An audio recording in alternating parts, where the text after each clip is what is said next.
Salutations everyone! How's everyone doing? It's been a while since I've streamed, so now I feel like I don't know what I'm doing all over again. But hey, I guess we'll figure it out.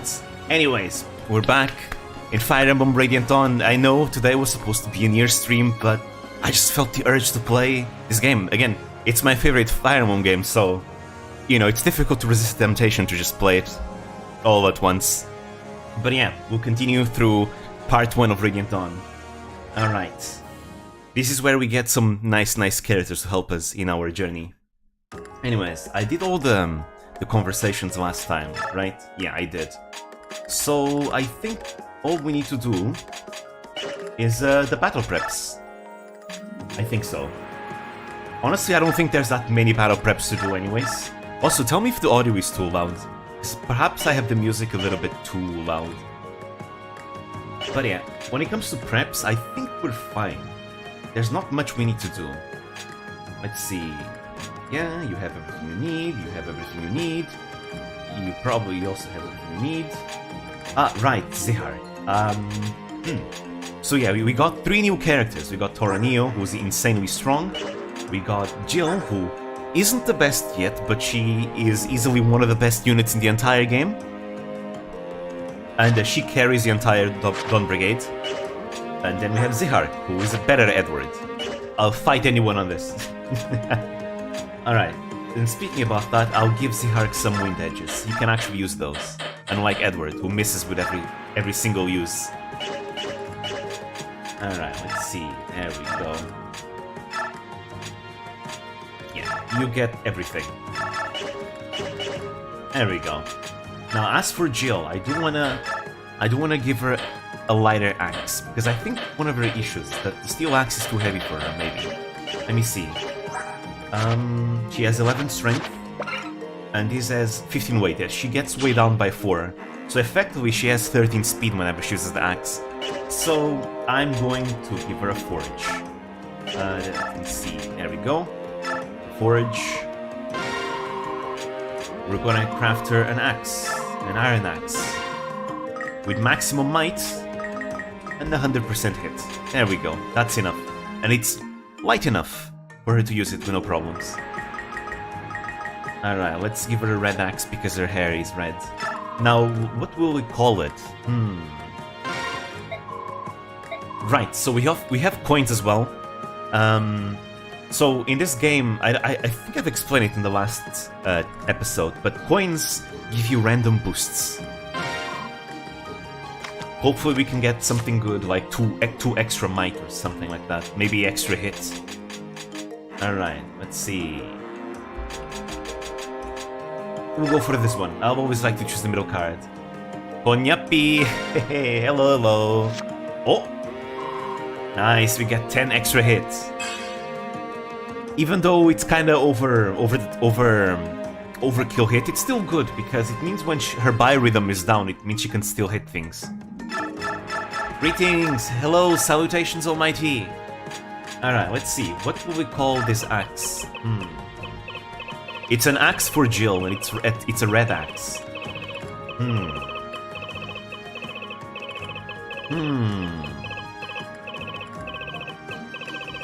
Names. Any suggestions, everyone?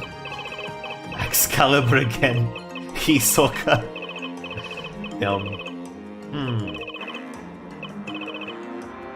Let's not go too much out of in character for Jill here.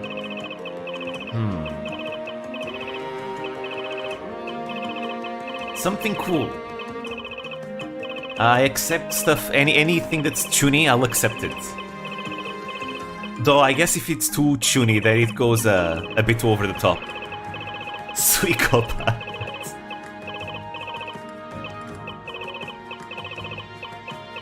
Usually my solution is to go with mythology names. Just because mythology names just sound super cool. Executioner. Ah yes, that one, mythology weapon. Yes, I recognize that one. We can't go with that. Jill is a Lagu's friend in this game.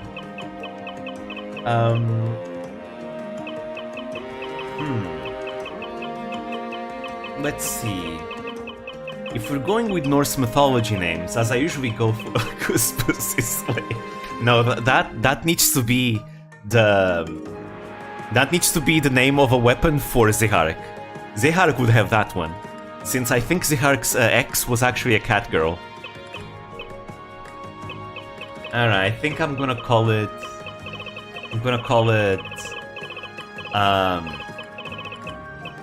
You know what? No, wait. I was gonna call it Leviathan from God of War, but I think that would make more sense if we ever forge a hand axe, because that's an actual axe you can throw, and it comes back to their hands. Yeah. Nordium. Oh, I actually like that name. It's very simple, but I actually like it.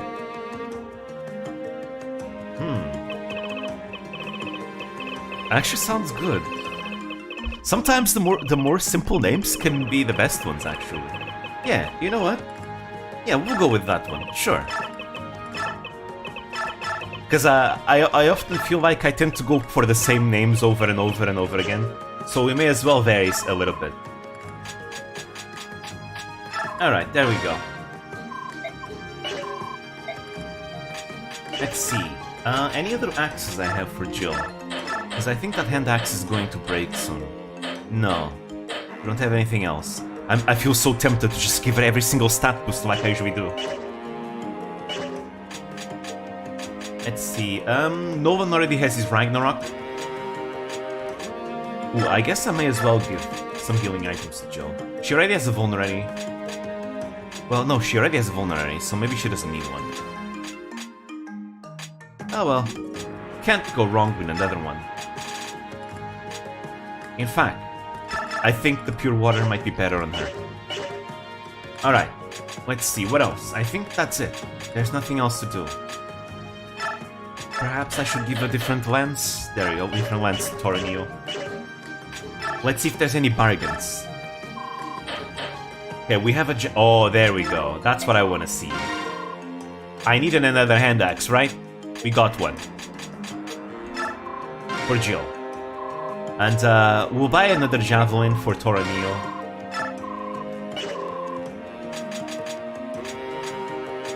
There we go. And finally, I think we're fine. We don't need anything else from here. We need to save our money for later. There's gonna be better stuff. Speaking about money, I'm gonna sell Renil because it sucks. It doesn't give that much. It gives 10% HP every turn. It's not that good. It makes no difference. Alright. So. Here we go. We'll continue Daein's liberation. I think there's nothing else that I'm forgetting, right? Right.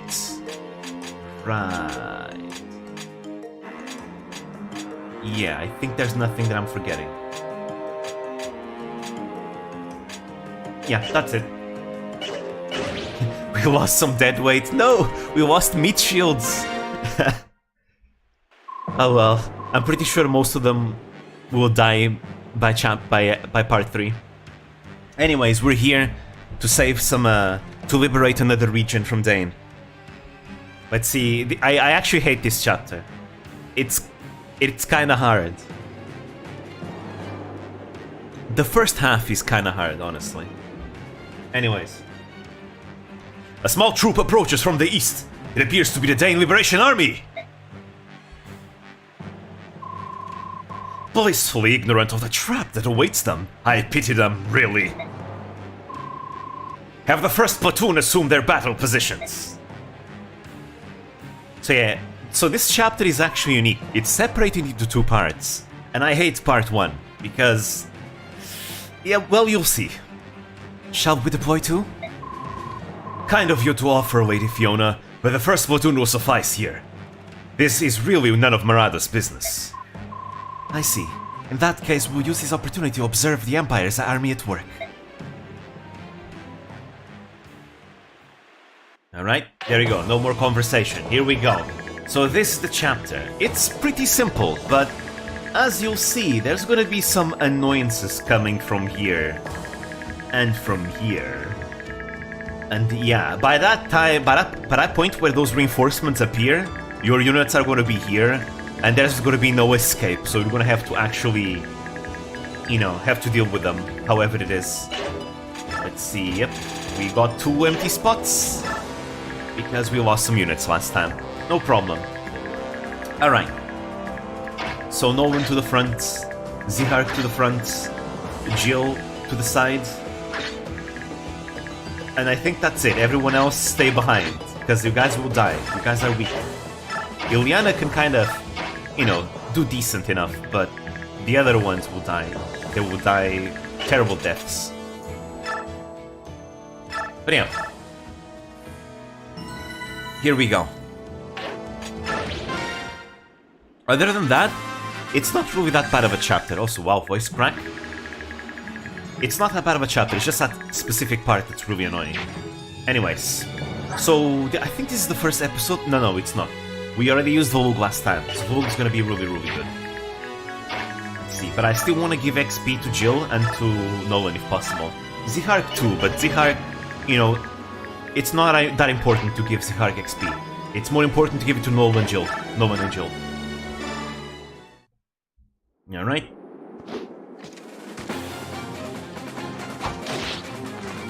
There we go, he's weakened. And now Nolan can come here and finish him off. Classic Dawn Brigade strats. Voice crack, it's when your feminine side comes out.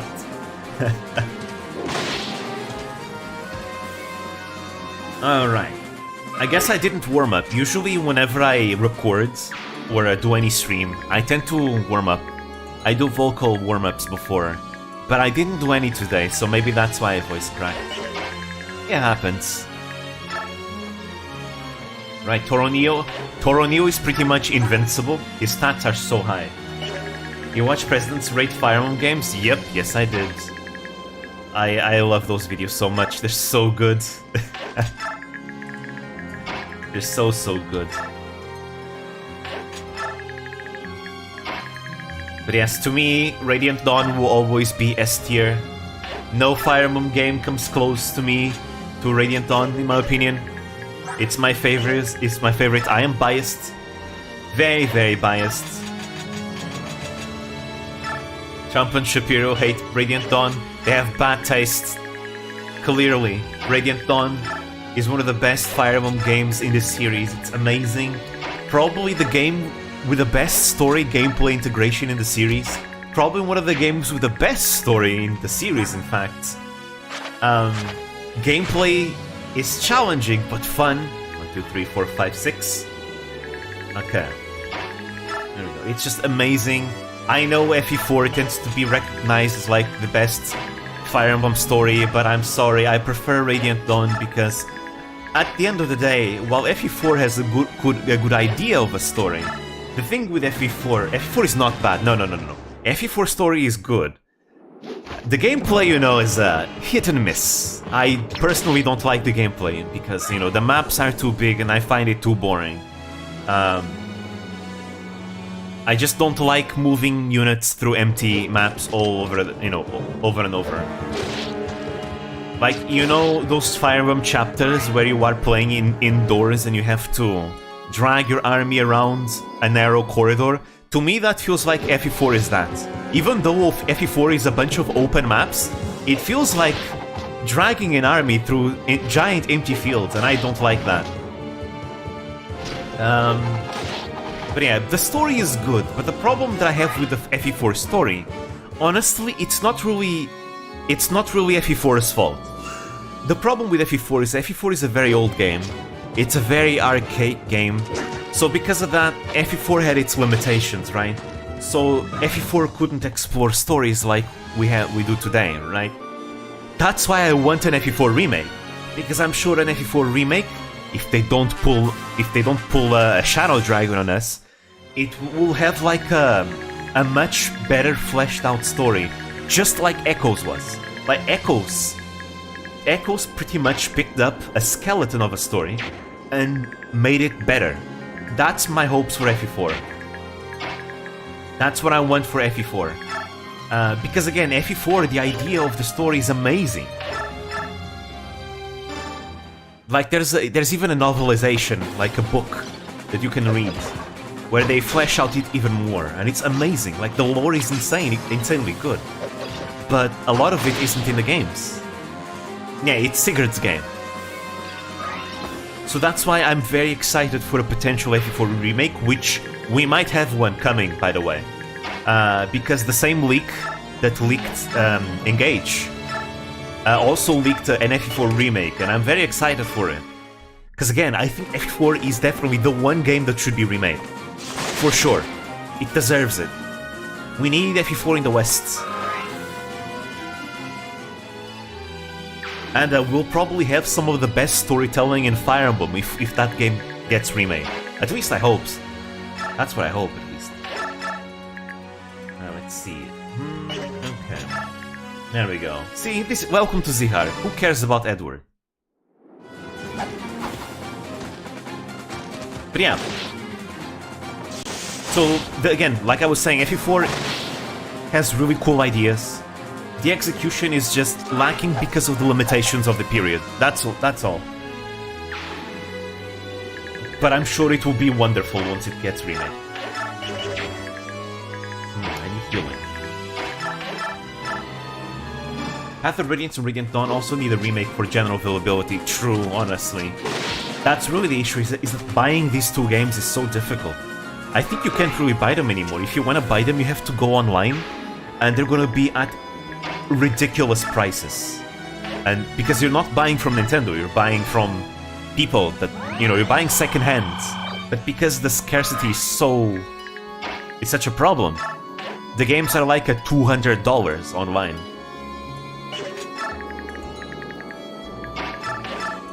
But you know, you could argue that it's not that... When it comes to the quality of the Tellius games, I think they're decently enough to hold up to today. I think FE4 is the one game that doesn't hold up today that much, in my opinion. And that's why I want it to be remade the most. Because I know it's gonna be, if they pull an Echoes on us, it's going to be amazing. The story is going to be amazing. The gameplay hopefully will get an improvement. Ooh, nice acclaim.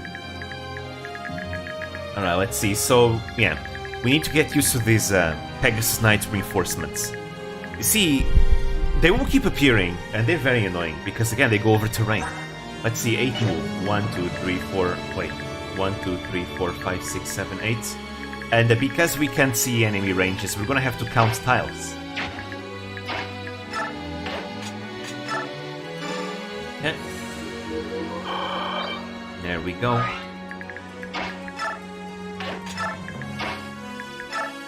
Alright. Fingers crossed. So this chapter, I always tend to lose a character in this chapter. Usually I lose Laura here. This is always the one chapter I lose Laura. Because a stray Pegasus Knight kills her. Because she gets doubled. Now, to be fair, the Pegasus Knights aren't really that strong. Because they get weighed down a lot by their weapons. They're not like Engage Pegasus Knights, where they're strong. You know, the thing about Pegasus Knights in Fire Emblem is that they're kinda hit and miss. If you fight Pegasus Knights as an enemy, they'll either be some of the scariest enemies in the entire game, or one of the weakest. In Radiant Dawn, they're not that difficult to beat. In Engage, they're hard. In Three Houses, they're very scary. But in like the GBA games, they're scrubs. Hey, let's go. Zihar is going to make up for all the action he missed out on in the last game. Let's see. I do want to give... Aha, there we go. We need to give XP to Jill. She really uses it well. Also, yes, Jill uses axes in this game. In Path of Radiance, she uses lances. Well, she learns to use axes after promotion. But again, arguably axes is a better weapon. especially in this game, and without the weapon triangle. Axes is the best weapon in this game. And honestly, axes tend to be the best weapon in a lot of Fire Emblem games. Because they have high damage. The hit rates are not really a problem, usually, because once your characters are strong enough, they don't really struggle with hit rates anymore. Yeah, I think I'll have him hold the rear. Meanwhile... always have a soft spot for lances. Yeah, same. Lances are a very reliable weapon. They're strong. They're not the strongest, but they're strong enough. And they're more accurate as well. They don't really sacrifice that much accuracy for power, which is really, really good. So, like, in my opinion, lances are never the best, but they're never the weakest. They're just very reliable. They tend to be very good, no matter the game. Toa no Ken? Toa sword?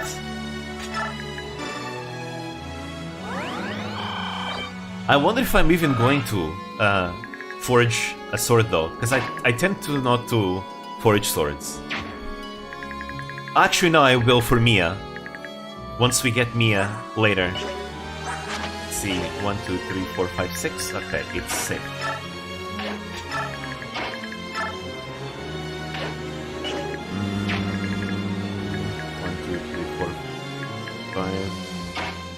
Ooh. Yeah. Well, Meg might die. Maybe. I mean, surely she can survive one round of combat. Right? Right? We'll see. Go, Toronio! Should have probably equipped him the steel lance. Oh well, that means I can give this skill to Jill. She's an armor knight. I mean, she is an armor knight, but she's also Meg though. She really, really sucks. Like, this is not the regular armor knight here. It's a really sucky special kind of armor knight. And before a friendly unit dies, probably again, I always tend to use a character in this chapter. My healer. Usually. So honestly, if Laura survives this chapter, I'll consider it a victory. Otherwise, hey, it's fine. Micaiah will get staves once she promotes anyways, so it's not like we need Laura anyways. I mean, it's nice to have Laura around, but it's also not really that big of a loss.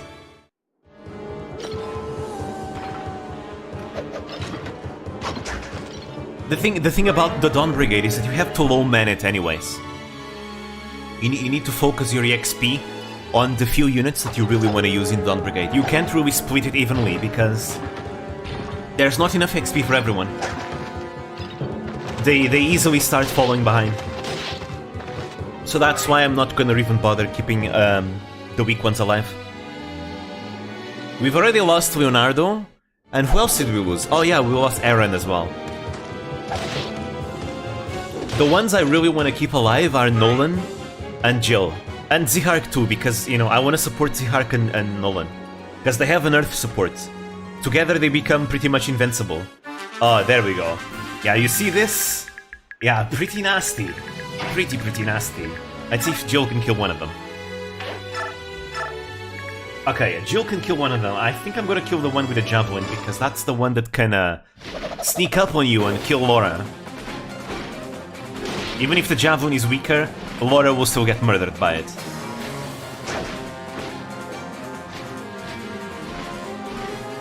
It's a good thing I forged Jill an Iron Axe, because she doesn't get way down. Usually if you don't forge her an Iron Axe, or if you don't give her an Iron Axe at all, she can't double with the Steel Axe.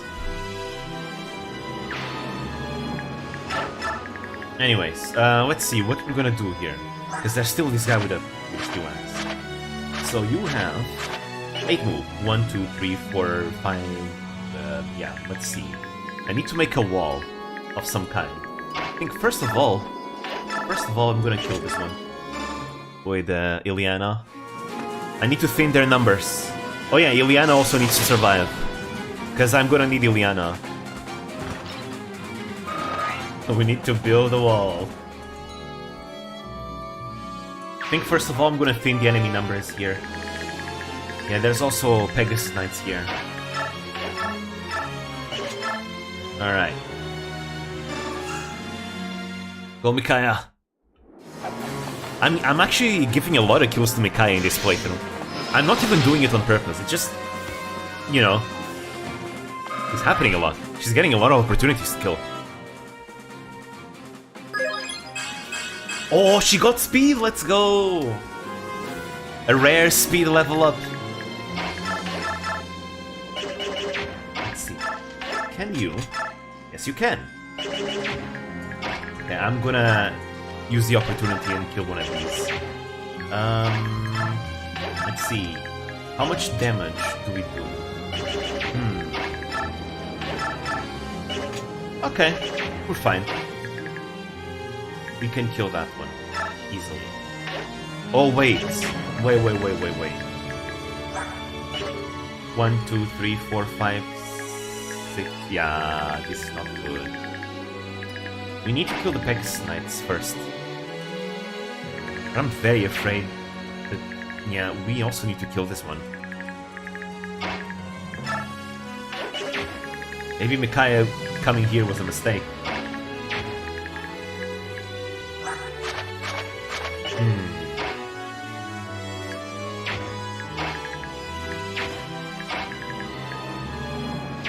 Because this guy is going to hit Micaiah if I don't kill him.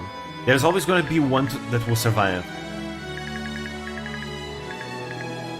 What do I do here? Maybe if they're slow enough. Let's see, you have 11 speed. You have 12 speed. Do you survive one hit? What do we call Ina stuck on paper? Wallpaper. Nice. 22. So 15 damage, you survive, and you don't get doubled. So you can come here and shove her away. Okay, that's what I'm gonna do. We're fine, we're safe, guys. No problem. Yeah, and then I put him over there. Okay, there we go. That's the plan. That's the plan. Please don't miss. Please don't miss Seth. There we go. Oh no, come on! It's an 89%! Okay. That ruins everything.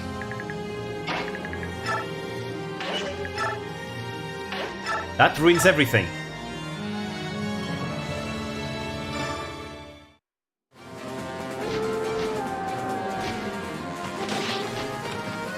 Alright. Maybe we can still make the best out of this. Maybe. I believe. Zihark still has to move. I'm so glad this game doesn't have ambush spawns. Can you imagine this chapter with ambush spawns? When, you know, these Pegasus Knights would just appear in the sides and kill you.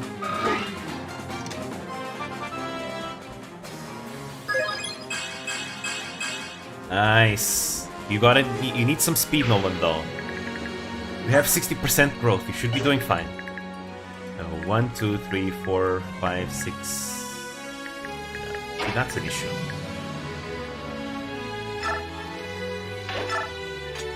Maybe if I go here. Please crit. Please crit.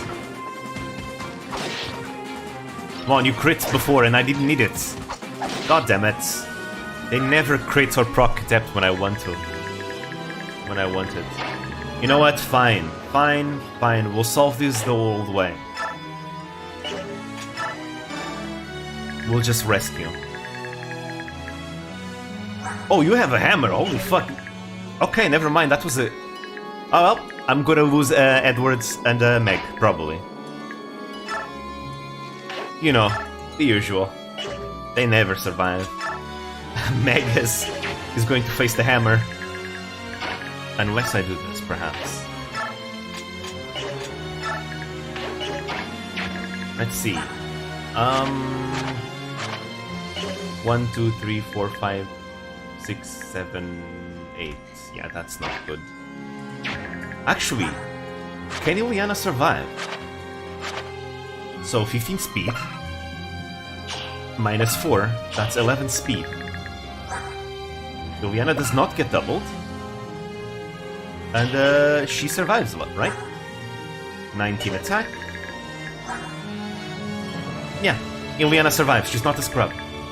1, 2, 3, 4, 5, 6, 7, 8. Yep, okay, never mind. Ileana will survive. You don't need to worry about her. So 1, 2, 3, 4, 5, 6, 7, 8. Ooh, but I'm actually worried for Nolan though. I will reset if Nolan dies. Let's see. Yeah.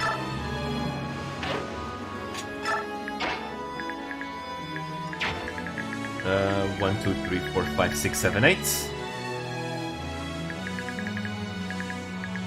1, 2, 3, 4, 5, 6, 7, 8. 1, 2, 3, 4, 5. Counting tiles, the Radiant Dawn experience, guys. Alright, Edward, let's see if you live. Oh, you get one shot? What the hell? Oh, he dodged, let's go!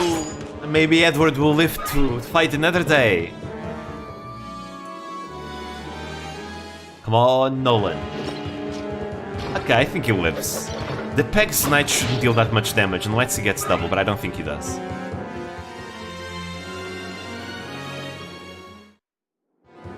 Alright. Maybe things are looking up, guys. Maybe. Tell me, this chapter is always so annoying.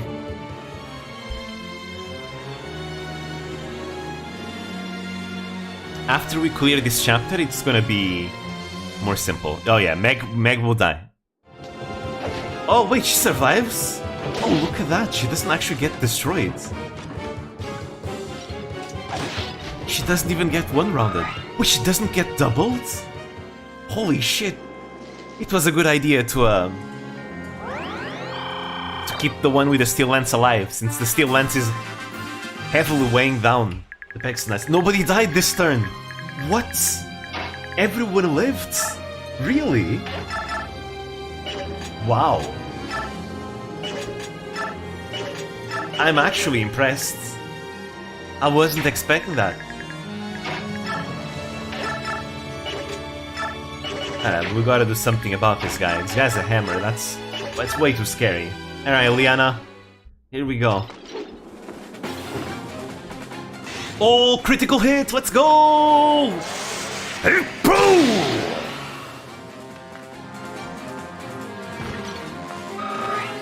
This chapter is not a horror.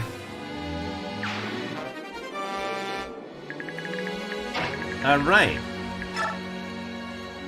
There we go.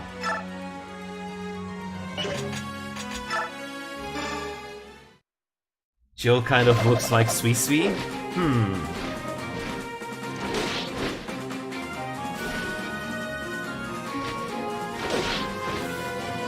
Maybe if Sui-chan gets a model with a ponytail, who knows? And becomes a redhead. There we go, another kill for Jill. You gotta become strong, Jill. The Dawn Brigade will really appreciate you becoming strong. Because the thing about the Dawn Brigade, yeah, we have cool guys like Toronio, right? You won't get them all the time. That's the problem. Jill has some booba. True, she does. Alright, there we go.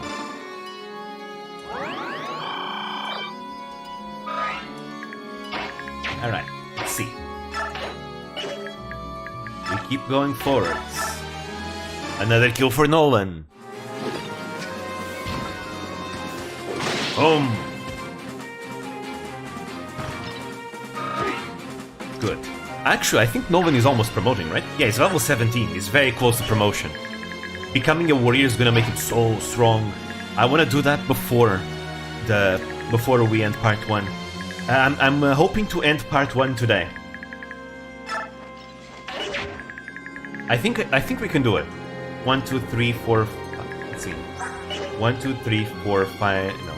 1, 2, 3, 4, 5, 6. 7, 8. Okay, we're fine. We can put Mikaya here. Talking about sisters, did you know Marin hired their own sister as a maid? Oh yeah, I watched the clip. Yep. I saw that.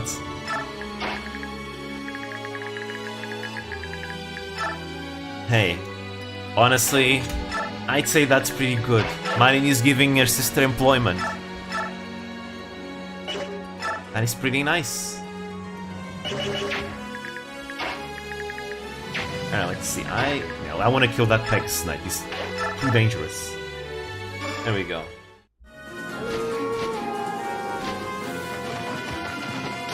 So yeah, you might have noticed that I haven't scheduled a stream tomorrow. Now, there will be a stream tomorrow, I just haven't scheduled it yet. It will be different from usual. You'll see. Alright, let's see. We can go here with the Wind Edge, there we go. Marin sucked all extrovert energy from her sister. Wait. Her sister is an introvert? Is shy? Is a maid? Could it be? Could it be Aqua is Marin's sister? I mean, we all know she's not because we all know Aqua is Marin's daughter, obviously. 1, 2, 3, 4, 5, 6. Okay, we're fine.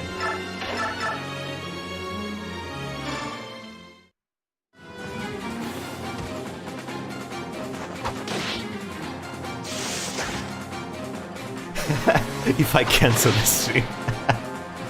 Nah, I haven't canceled the stream tomorrow. There's just something different planned, a different stream that's planned for tomorrow.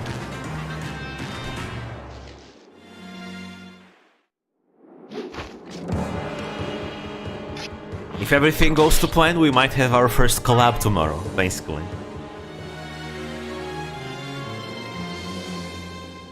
But yeah. So the near stream is gonna be for Saturday.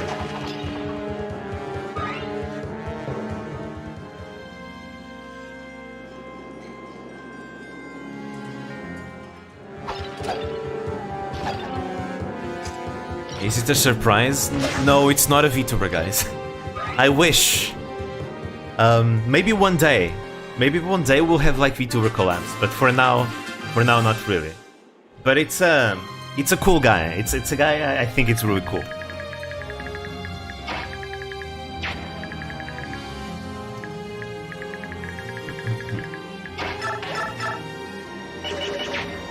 With Anime Man with Connor. Damn. Guys, really upping the standards here. Holy shit.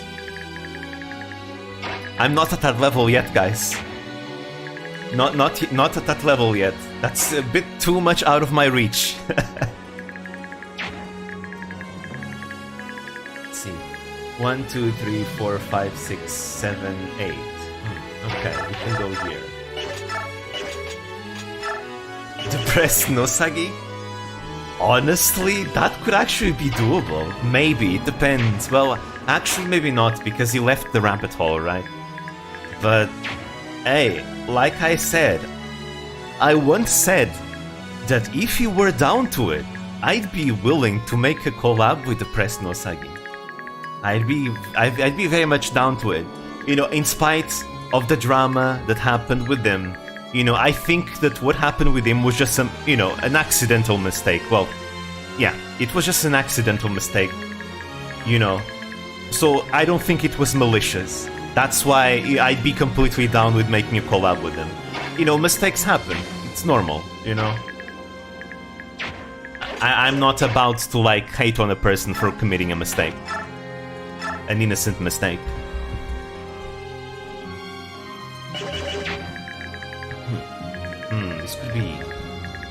This could be tight. This could be tight here.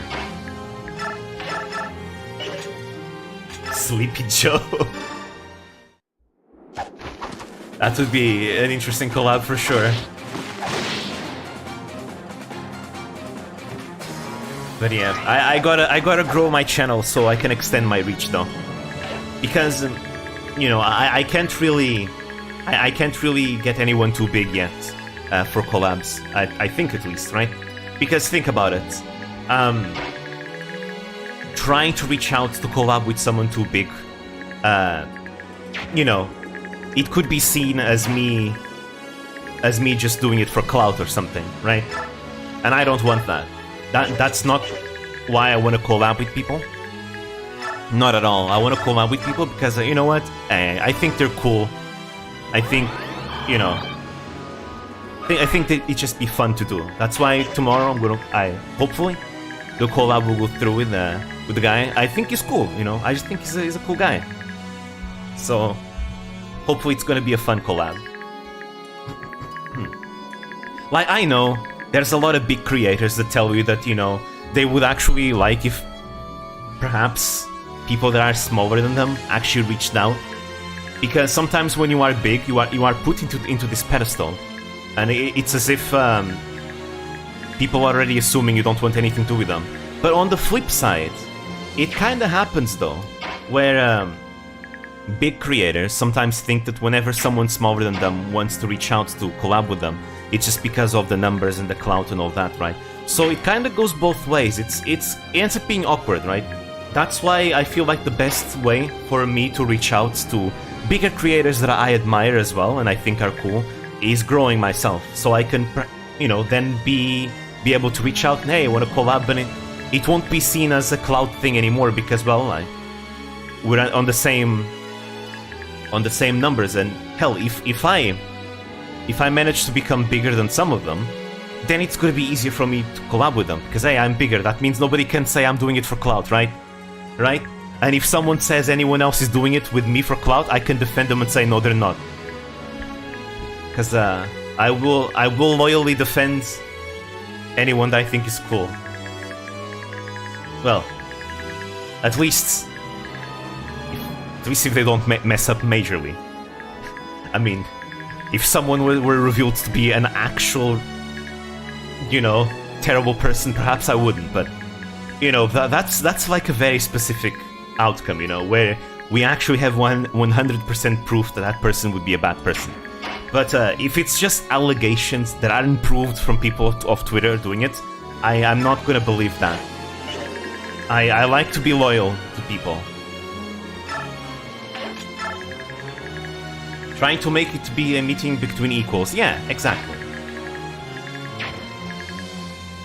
You know, this is something that there's a clip with Pippa where she talks about someone was calling her a useful idiot. And it had to do with her being loyal, right? And, you know, I really respect Pippa a lot for it. I really do. I think loyalty is something... It's something that I value a lot. You know? I've seen a lot of creators immediately throw others under the bus as soon as the minimum of controversy happens, you know? And, I mean, sometimes it can be a miscommunication, so I don't think it's completely their fault sometimes. Sometimes, not always. Because sometimes they genuinely believe that something bad happened, right? And, you know, if someone that I know legit did something terrible, like actually terrible, I mean, you know, I would probably cut ties too, right? You know? It's the natural thing to do, right? I wouldn't want to associate myself with someone that actually did something very malicious, very bad. You know? But sometimes there are cases where sometimes we have like these innocent mistakes happening, or maybe misunderstandings, or maybe false, you know, accusations of something, and I've seen a lot of creators just immediately throw their friends under the bus, even though they're like unproved accusations, right? And I'm not even talking about serious accusation. Sometimes it's like even like, you know, more innocent stuff. Like, let me give you an example that's not too bad. I mean, it's still bad, right? It's still bad, but You know, imagine that you have like a friend, and that friend gets called a racist, right? Because I don't want to go to the... I don't want to go to the nuclear option of, you know, touching people in a terrible ways. So let's go with a tier below that, because yes, racism is bad, but you know, I would say racism is a tier below, you know, assaulting people in a, you know, bad way. Sort of. But yeah, let's imagine you have a friend that gets people start calling him a racist or something for completely like out of context clips, you know, misinterprets out of context clips that are not even like actual racism or stuff like that. I've seen people lose friendships because of that, and I feel like it's a shame. Like, come on, I know Twitter is gonna jump on top of them and all that, but like, you know, you gotta look at the context, man. You know, I think context matters a lot, and a lot of context sometimes gets lost, I feel. Because I believe everyone can be a victim of something like that, right?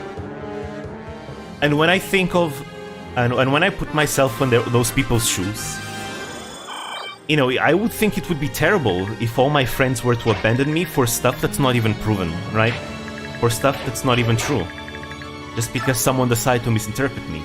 So like, I don't want that to happen to me, so I don't want to do the same thing to others either. If it happens, for some reason, eventually, I don't know. Hopefully it will never happen, hopefully, fingers crossed, please. But it could happen, I think it could happen to anyone, really. That's why I'm, you know, there's the whole saying that you don't do to others what you don't want to be done to yourself, and I really take that to heart. So, okay, now things are kinda heated up here. That's a lot of Pegasus Knights. Okay, what do I do here? Perhaps I should move everyone up. Meg might die. Let's see, they all have javelins as well. 1, 2, 3, 4, 5, 6, 7, 8. Oh, actually. Huh, she might be fine. 1, 2, 3, 4, 5, 6, 7, 8. What is this, Amelia Watson's railway network? 1, 2, 3, 4, 5, 6, 7, 8. Alright, I think I'm gonna bring them here. Oh, wow, I don't have enough damage. Oh, wait, the beast killer does so much damage. What the hell? Are you a secret Lagoose? Maybe. But yeah. Just some things I've been thinking about as of late. You know, something I've been realizing a lot about myself is that I tend to be very paranoid. Maybe it's because I've seen a lot of drama happen between other creators, right? So because of that, I tend to feel paranoid. Fuck, I don't... What if that happens to me? Oh no! Right? So, I tend to have a lot of these thoughts like that.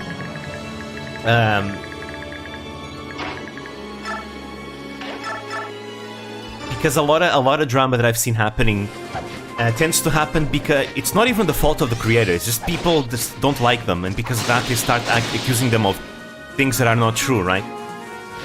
I mean, sometimes it's real, sometimes it's true, but that's why I believe we should look at each situation carefully, you know, a case-by-case situation. We shouldn't immediately think every case is the same.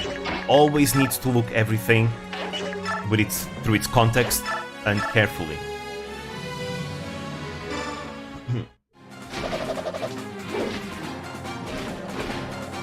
But I tend to think a lot about things like this, and what would I do if it happened to me, right?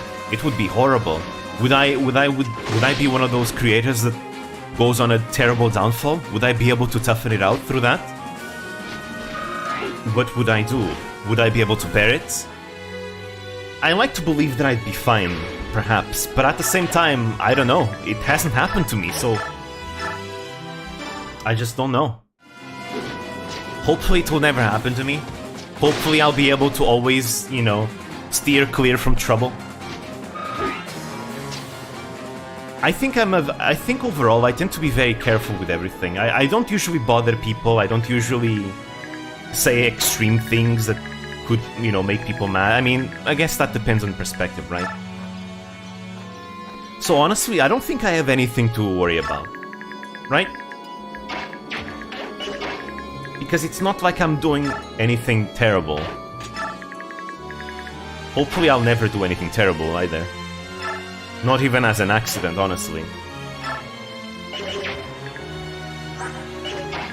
But, you know, it's like I'm saying, sometimes it's not even your fault, sometimes it's people alleging things about you. Yeah, sometimes you don't find trouble, trouble finds you. Yep, that's why false allegations exist, right? Sometimes you're just minding your own business, doing your things, and someone had a bone to pick up with you and decides to ruin your life. And unfortunately, your entire image and reputation gets ruined from that, even if you get proven innocent. 1, 2, 3... 1, 2, 3, 4, 5, 6, 7, 8. So, fingers crossed, let's hope I never piss off anyone. Well, I mean, keeping in mind that sometimes on stream I tend to, you know, talk about my opinions. Perhaps I've already pissed off someone, maybe. Or maybe I will in the future, who knows. That's why I'm trying to maybe steer clear from, going forwards. I think I'm gonna try and steer clear from... Oh no. Come on, Volug. Come on, Volug. This is what happens when you miss your strike. Wait. Oh, come, nice, nice, nice. Come on. We can't lose Volug.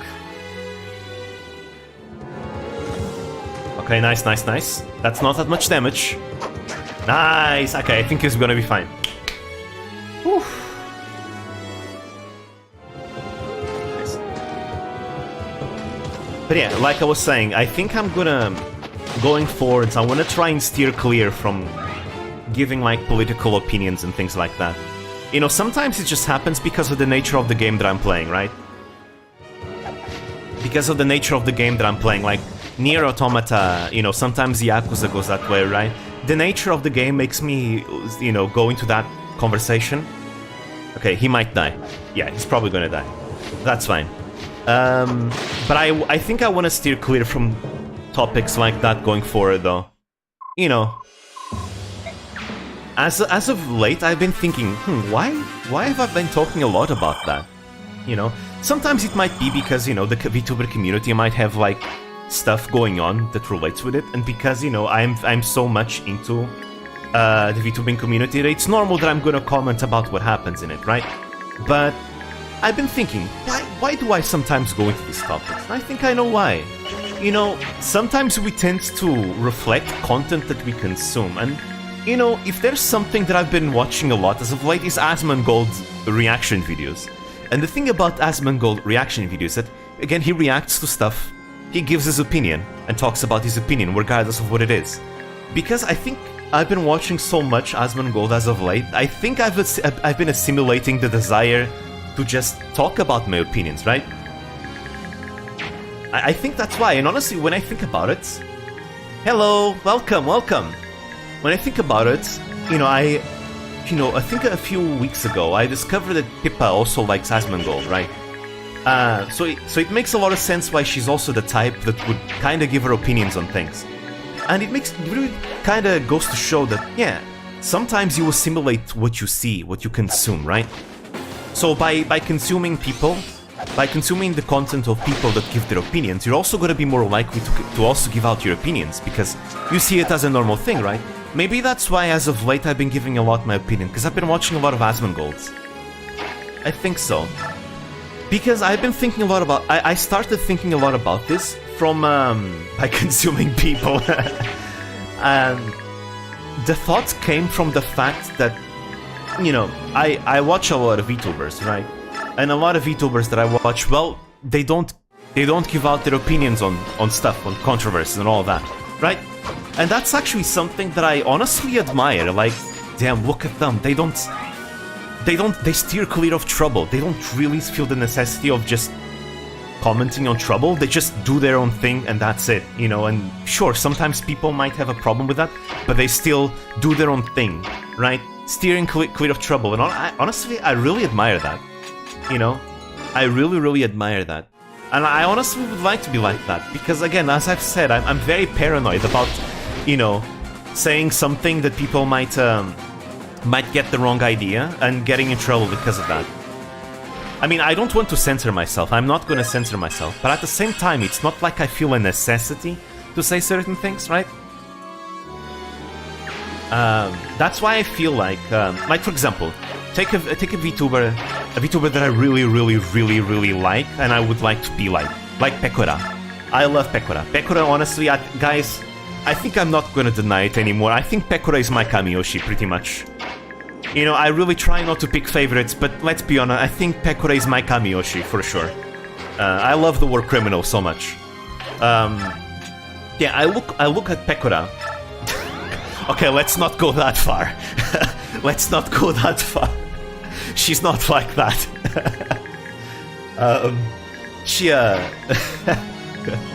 Kamiyoshi, yeah. Basically, Kamiyoshi is basically your favorite Oshi, right? She is the Oshi that you like the most, right? She's basically your number one Oshi, basically. Like, you might have multiple Oshis, but that one is like the one, right? I think Pekora, at this point, I may as well call her what she is to me, which is, she's my Kamiyoshi. I try to deny it. I try because I don't want to pick favorites, but it's difficult to deny it when, you know, I like her a lot. I make so many references to Pekora in my beginner's guides as well.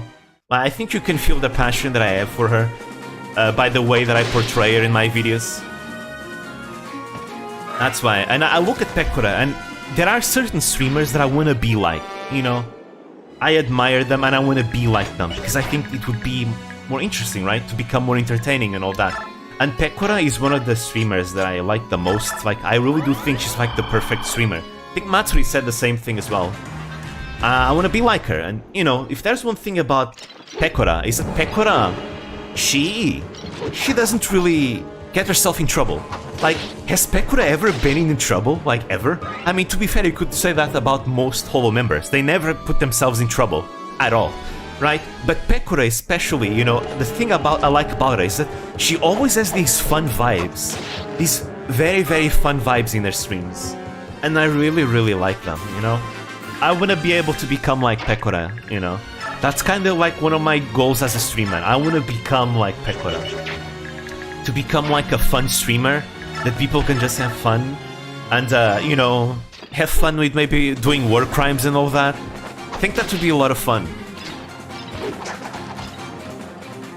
Like, every time I watch Pekora, I just have this smile on my face. I'm really enjoying myself whenever I watch her. That is why. Pekora approves of the 18 art. Yes, she does. She does. Pekora, she sees art as art. I mean, I agree. Hey, I approve of 18 plus art too. I just prefer to ban it from the Discord server because, you know, could cause trouble in the future. But I personally, I'm fine with 18 plus art. Dude, if I become a VTuber, everyone is free to make whatever art they want of my character. You know? Just saying, right now. Everyone is free to do whatever they want. As long as it's like artwork, obviously, like VTuber art. If for some reason I get doxxed or something like that, I don't want people making it art of, you know, my real appearance. If I ever get doxxed, obviously, you know, like the deepfake stuff that has been happening with like Pokemon and stuff. I really don't approve of that. I think that's really bad. But when it comes to VTuber art, hey, everyone is free to do art of the VTuber art as they wish. I find that with watching Gura. Yeah, Gura is very entertaining too. It's just a shame that she hasn't been streaming as much as of late, but Gura is very entertaining. On the flip side, she also has like this giant catalog of streams that anyone can just go back and watch. That's kind of the good thing about, you know, streamers. They do a lot of content.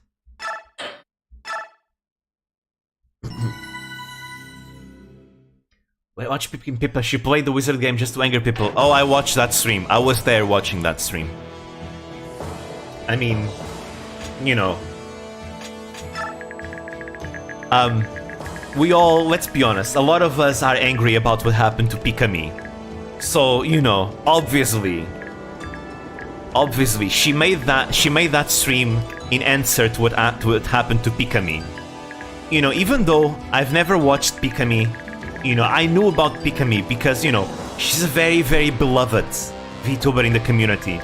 And to see someone so beloved, so wholesome, so nice, you know, get harassed, it's like, nah, man, you don't do that. Something's happening here. I think, you know, we can clearly see who the bad guys here are or not, you know, just saying. Like, the bullies are not the good guys, that's for sure. Yeah, Silver Veil too. Like guys, let's be honest, if you resort to bullying, you're not the good guy. Just saying. Like, no one that resorts to bullying is the good guy. Hey, like, look. Pikami, from what I've heard, Pikami got bullied when she was in school, right? And maybe this is one of the reasons why I'm also so paranoid about me getting into trouble in the future, right? Because, you know, Pikami having been bullied when she was in school, and now she's being bullied as a VTuber when she found a community that perhaps she would be, you know, she wouldn't be bullied in. You know, I put myself in her shoes, and I start to think, right? I start relating a lot with her. And honestly, it's kind of a shame that I'm starting to get into Pikami so late. Because, I don't know, when I heard that she got bullied in school, you know, keeping in mind I got bullied in school too. And it wasn't, you know, 5 years of bullying. They were not nice at all. Like, probably my worst years in life ever. I put myself in Pikami's shoes and I think, damn man, it would really suck if something like this were to happen to me as well. It's like, yeah, I am 100% like on Pikami's side. I mean, Silver Veil too. I mean, anyone that's being harassed for playing the game too, because, you know, bullying is not cool. You know, as someone who's got bullied in the past, I can tell you, it's not cool. It really isn't. You're not the good guy for bullying someone. And here I am going talking about controversies again. But it's true, you know? It's true. From experience, I can tell you it's not cool. It really isn't. It's something that can put really, really bad thoughts inside your head, you know? Really terrible thoughts. And if you think, like, if you celebrate people having those thoughts in their heads, you know what I'm talking about. I'm sorry, you're not a good guy. You're literally evil. Like, it's literally evil. And it's the worst kind of evil. It's the type of evil that tries to disguise itself as good for some reason. You know? It's, oh yeah, no, we're bullying people because we're doing it for this cause. No. You're using a cause to justify your bullying. There are people that fight for that cause without being bullies, you know? The people that are fighting for the causes without bullying others, no, those are the good people, right? But if you go into bullying people, no, you're not a good person. You know, have you ever heard of the saying, the road to hell is paved with good intentions? That's exactly what this is, you know. Because a lot of bad people were terrible people, but they tried to do good things, right? Most people that do bad things think they're in the right. That's why I believe it's always good for us to, you know, think about the path we're taking. You know, think twice and perhaps question, is the direction, you know, is what I'm doing actually good or not? Damn. The start of this chapter is always difficult. I never know how to start. I hate it. I think I'm gonna start with, you know, bringing Toronio here already. There we go. It's the safest start. Alright, okay, where do we go from here? Probably kill some more people. But yeah. It's just, I just feel like there's so much evil disguised as good on social media, you know? That's the worst kind. Because it's that kind of evil disguised as good that gives a bad rep to actual people that are actually trying to do good.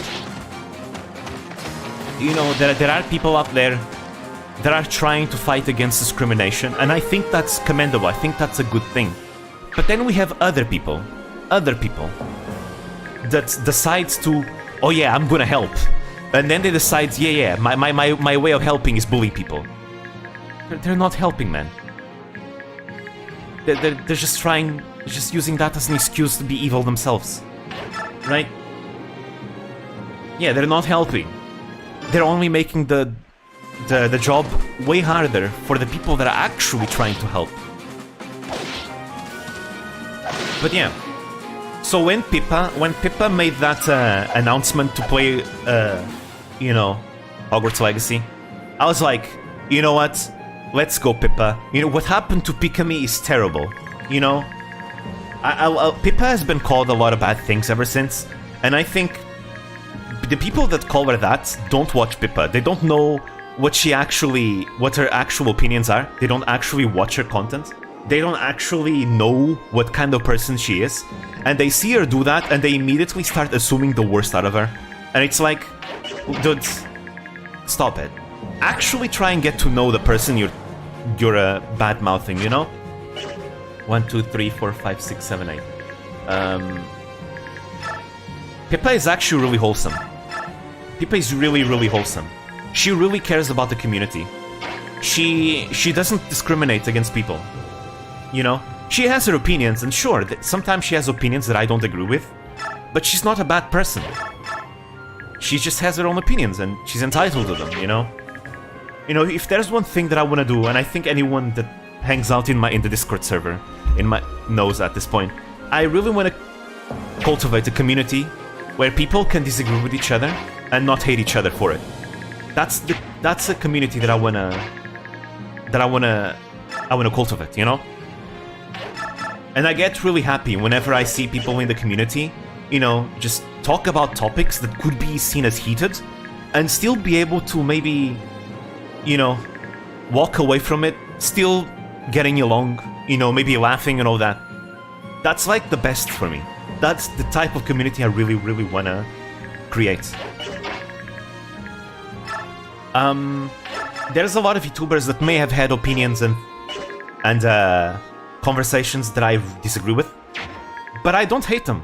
And hell, I still admire some of them because I respect them for what they are, in spite of me disagreeing with their opinions, you know?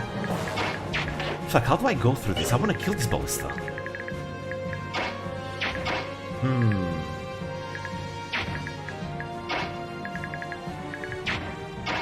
Perhaps it would be best if I... This? What if I killed that one?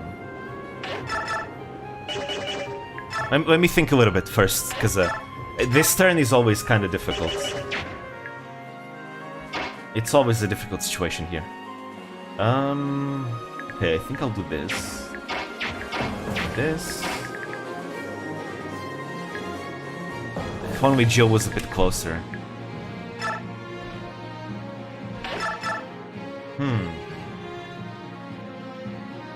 I tried to get in between and explain that you can like a story without agreeing with the author. Yeah, exactly, I agree. I think a lot of people definitely agree with that. I mean, again, you're right. Again, I said earlier, I wanted to steer clear of, like, talking about controversies in politics, but here I am. But, like, it's just because it's something that's been a thing happening in the VTuber community, right? That's why I'm talking about it. That's why. Like, H.P. Lovecraft, he was a mega racist. We can still enjoy cosmic horror without agreeing with him.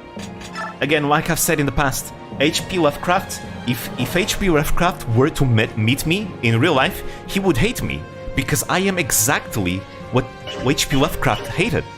I am a mixed race person, you know? Lovecraft hated mixed race people, you know? But I can still read Lovecraft's horror stories and enjoy the stories for the horror, right? For the horror, and enjoy it. Tolkien was racist? Well, I don't know much about that. I haven't looked into that, so I can't really say. But with Lovecraft, I know for like, I mean, guys, we all know the meme of the Lovecraft's cat, right? The guy was like, he wasn't subtle. Let's just say about that, he wasn't subtle at all, like at all. So like, but you know, even though technically I am the exact person that he hated. I mean, I don't like Lovecraft as a person, but I like the works, like the cosmic horror, you know, the fear of the unknown from his works, and I can appreciate his works for that, you know?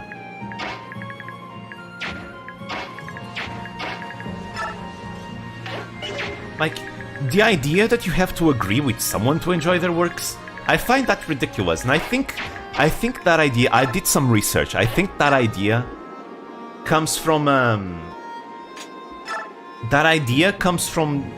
J.K. Rowling being dumb. Because J.K. Rowling, I think, once said that, whoever likes my works, it's proof that they agree with my ideas, right? And that was just J.K. Rowling being dumb, right? And people are using that as the justification as to why anyone playing anything related to J.K. Rowling is agreeing with her. It's because J.K. Rowling was dumb and decided to say that, you know? But guys, yeah, J.K. Rowling might have said that. She's still dumb. That doesn't mean she's right. You know, I don't agree. You know, if she says some terrible things, I'm not gonna agree with her just because I consume her content. No. And J.K. Rowling can keep claiming, oh no, you agree with me because you're playing it or watching it or reading it, whatever, right? No, J.K. Rowling can claim that all she wants. It doesn't make it any truer.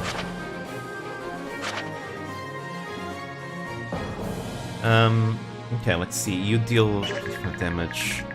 You will get one shot. Alright. That's what I like to see. They never played this game. I'm here because I found the beginner's guide to Vtubers. Oh, I see. This is Fire Emblem Radiant Dawn. It's an old game for the Wii. The one where Ike and Micaiah appear. Yeah, I don't know if you've ever played Fire Emblem. It's a turn-based RPG. Well, it's a tactical RPG specifically. There's permadeath in this game. And I think I'm gonna lose a unit in this chapter. Most likely. Yeah, we're not gonna be able to kill here. Yeah. I think Meg will be able to survive, so we'll save Laura instead.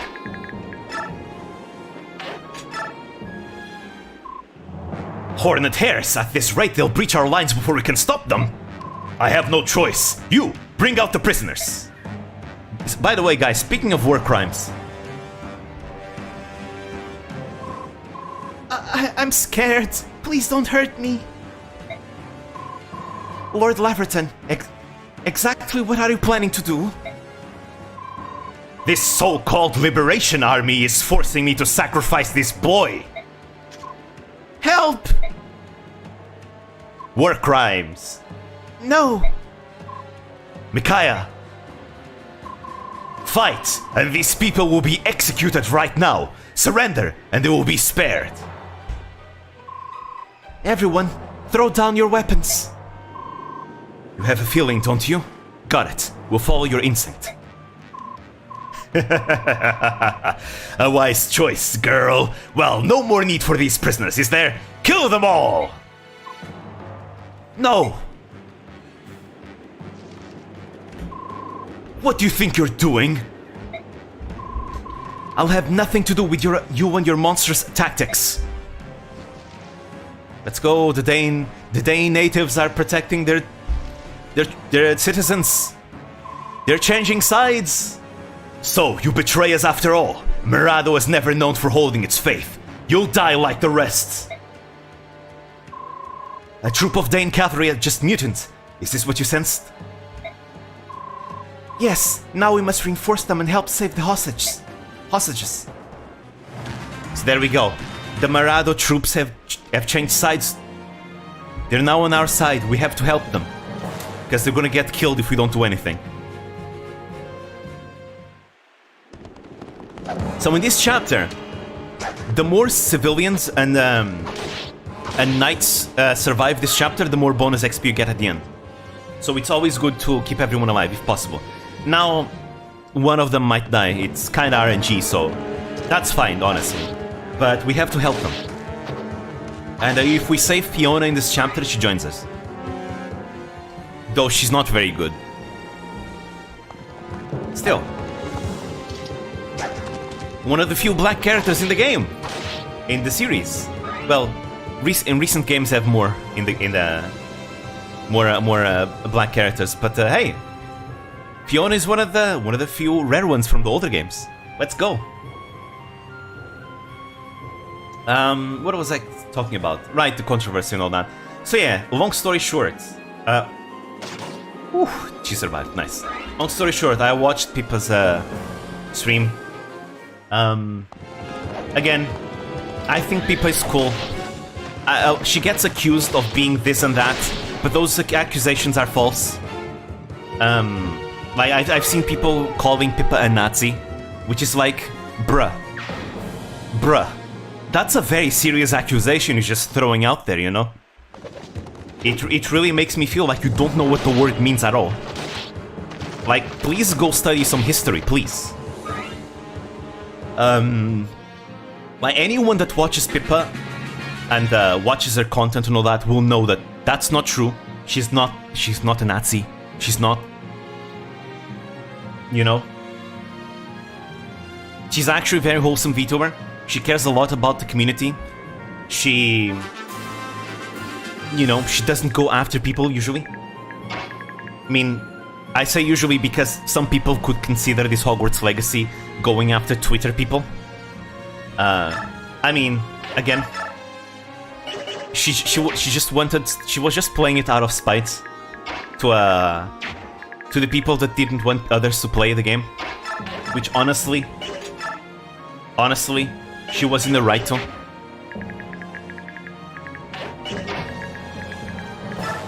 Yes, Pippa just speaks her mind. Yeah, exactly. I can tell she does not care if it ends her streaming. I honestly, with the popularity that Pippa has, if Pippa were for some reason fired from Face Connect, I'm pretty sure she would find success on her own. Because Pippa's gotten big to the point where she can do it by herself.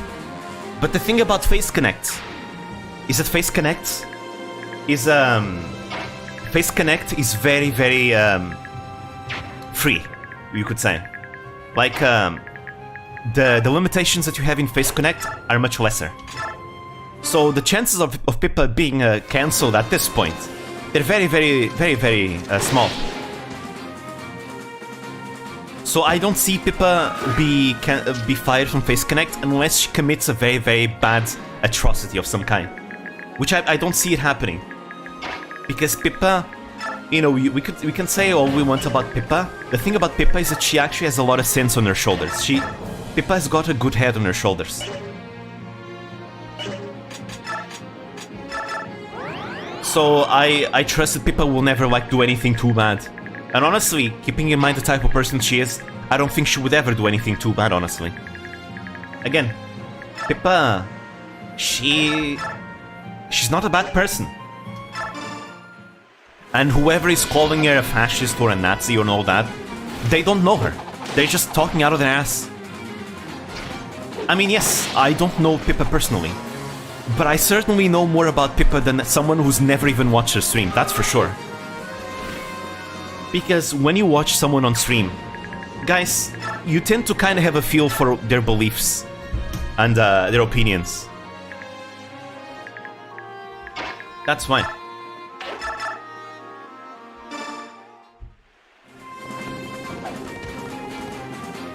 So yeah, I already know that eventually when I make a Pippa beginner's guide, it's probably gonna be badly received by some people. But like I said, I don't care. I think Pippa... I think Pippa is cool. I think Pippa is not a terrible person. I think a lot of the accusations that are thrown against her are false. It will happen eventually. You know? I've already decided it will happen eventually. It's not a matter of if, it's a matter of when. and I will do so, even if it might bring some trouble, because, you know, like I said, the Beginner's Guide series is a series about VTubers that I like. It's a series where I talk about VTubers that I like, and just I want to share them with the world. That's it. I like Pippa, so, you know, that's it. I'll make a video about her. I mean, yes, there's a lot of VTubers that I like that I haven't made a video about yet. Like everyone in Whole Life, for example, pretty much. But, you know, I want to branch out more outside of Whole Life and Nishisanji. Because there's a VTubers outside of Whole Life and Nishisanji that I like. Like, again, the first VTuber that I talk about from Face Connect is probably gonna be Tenma, because Tenma is my Face Connect Oshi. I like Tenma a lot. Tenma is great. But I like Pippa a lot too. So maybe after I do an episode on Tenma, maybe I'll do Pippa.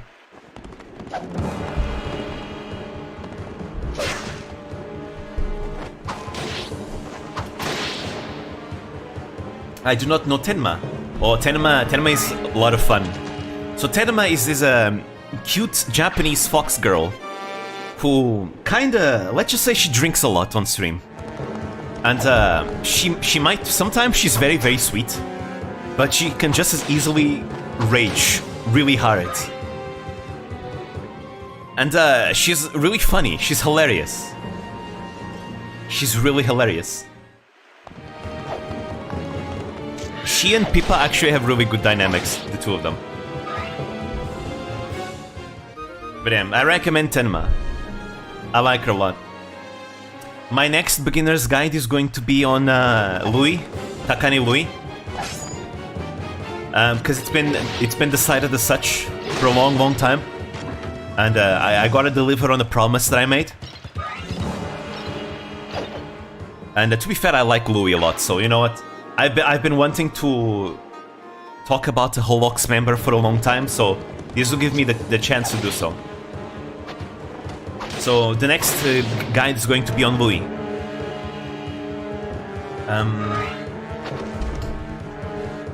And after that, I'm gonna do a small break on Beginner's Guide. I'm gonna do 1 or 2 videos outside the Beginner's Guide. I have some plans in mind that I've been having for a long time. Also, I might make a short before the Louis guide. There's a certain short that I've been wanting to do. Hopefully I can make it next week and have it ready next week. It's about Pecora. It's gonna be a good prelude to the Pecora video that I'm gonna do after the Louis guide.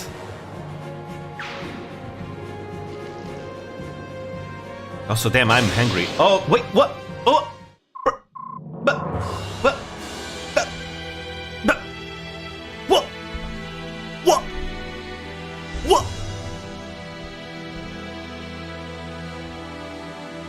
Bruh. That's not even my fault, that's just bad RNG. Well, Lady Micaiah, Daein's light, I give you everything.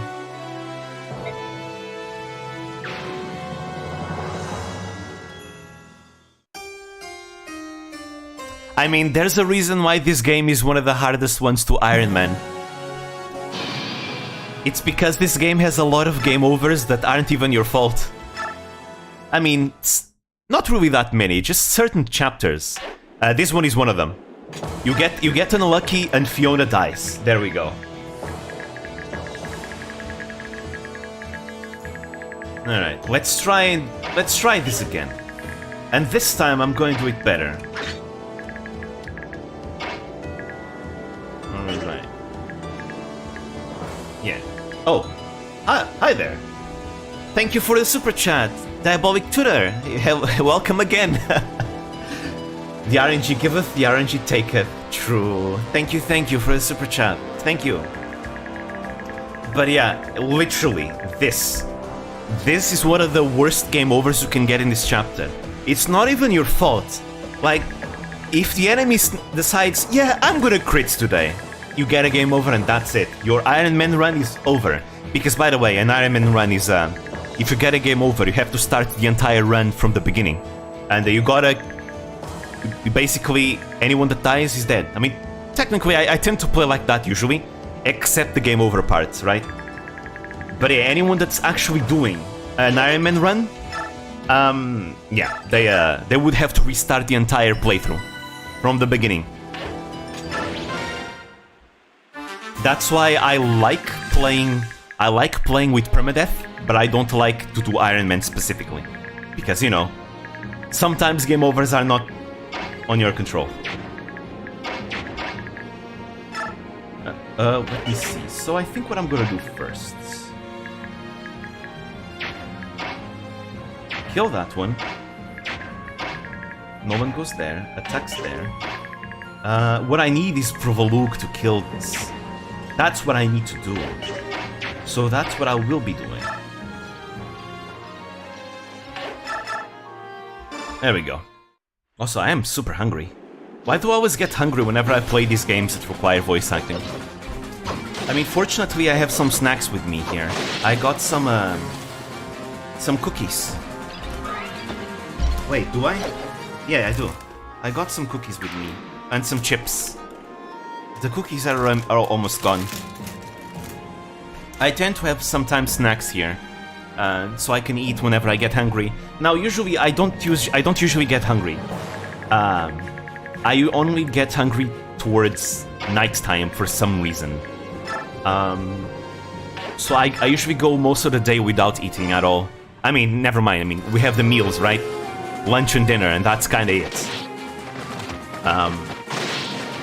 And maybe sometimes I'll go for some midnight snacks and that's it. But whenever I stream, I get super hungry. Maybe streaming burns calories, I don't know. I mean, it's not like I have many calories to burn anyways, but... I don't know. But yeah, so... this entire conversation came from me saying that I want to avoid talking about controversy and all that. And that is why you are thin, probably. I am a skeleton because I barely eat. I don't do exercise, but I also barely eat. People usually tell me that I have to eat more. And honestly, I think they're right.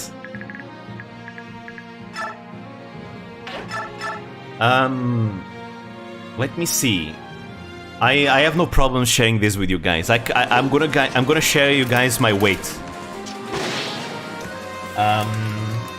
Let me see. What was the last time I got weighed down? Because I think there's no problem in sharing, right? I weigh... I think I weigh 67 kilos. 44.5. That would be really bad. That would be a health hazard at that point.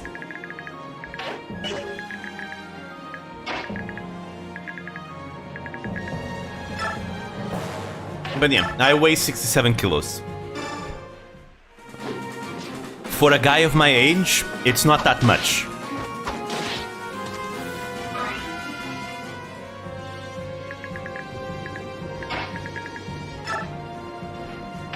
When it comes to muscles, I'd say it's my legs that do the heavy lifting.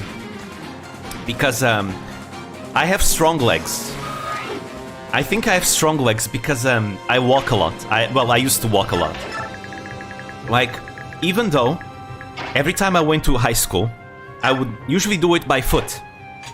It was like a 2-kilometer trip. It's not that much. A 2-kilometer trip at my pace, because I'm a tall guy, it's like 20 minutes to 25 minutes of walking.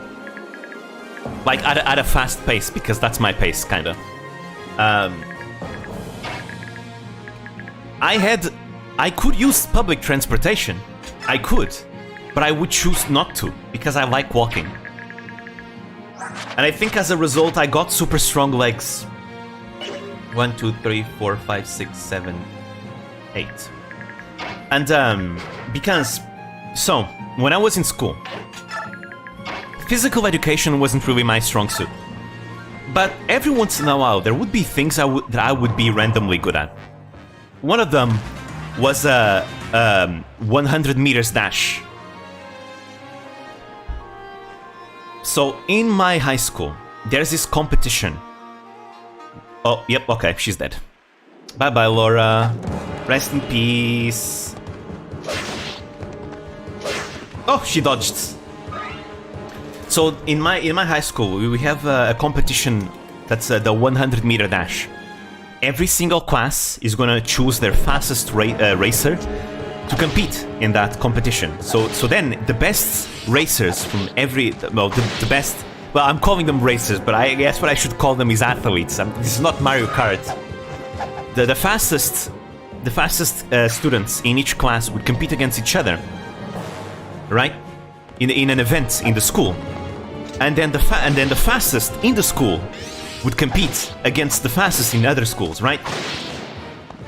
Again, I was never necessarily that good at sports, but I just so happen to be really goddamn fast, let's just say. Because again, I'm very tall, I have strong legs. Right, not the fastest racist. I'm very tall, I have strong legs. So I think all that combined made me really fast. Because again, my legs are super big, are very long. You see Crony? Basically, I'm pretty much Crony. So I'm pretty sure most of my muscle is all, you know, all combined into my legs, into my thighs. From all that walking I did back in high school. Because I love walking, man. Like, whenever my friends want to go walk in the forest, I'm always up for it. I'm always up for it. I love walking in the forest, hiking and all that. I love it. I love doing it. And so yeah. Now, honestly, I'm not even the fastest guy. I wasn't even the fastest guy in my class. There was a guy that was actually way shorter than me. He was actually way faster than me. Okay, not way faster, a little bit faster than me. But the thing is, he didn't want to compete, right? I mean, I didn't want to compete. He didn't want to compete. So he lost on purpose to me. And because I am the second fastest in the class, and I won the competition against him, my teacher thought I was the fastest guy. So she wanted me to compete, and I said no, but then she insisted, and I was like, fine, I'll do it. So I competed, and you know, I didn't have many expectations on competing, because again, I was never that good at sports.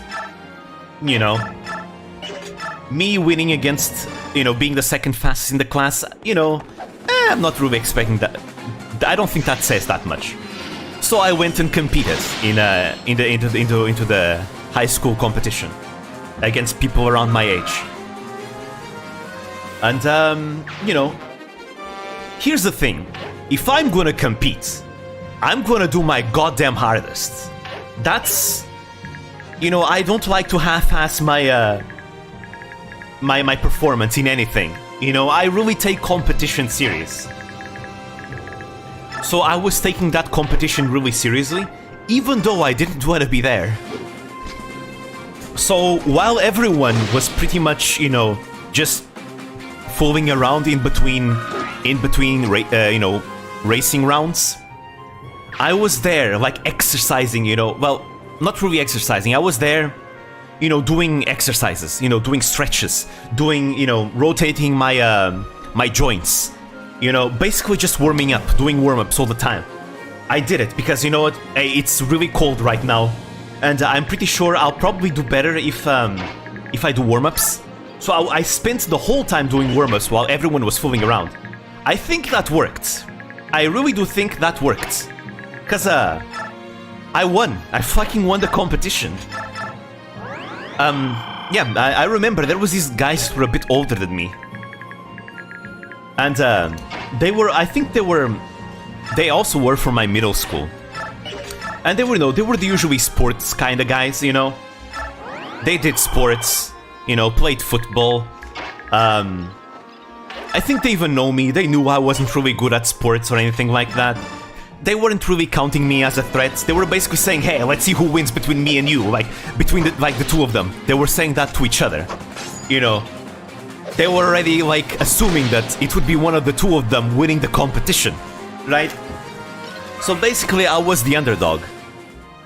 And I surprised them because I won. None of them won. I won. Take that. Take that. I remember, like, in the middle of the race, I remember one of them even shouting, like, what the hell? In Portuguese, not in English, obviously. Yeah, needless to say, they were not expecting me to be that fast.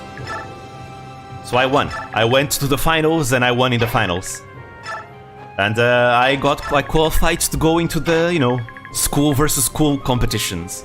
But I didn't go further than that, though. That one is a little bit beyond my capabilities. Still, hey, I was the fastest racer in my school. In the 100-meter dash. So I got myself a medal as a result. I still have the medal. It's right next to me right now, actually. Pretty cool. It was interesting. Honestly, I don't regret actually going to the competition because, you know, now it's a good memory.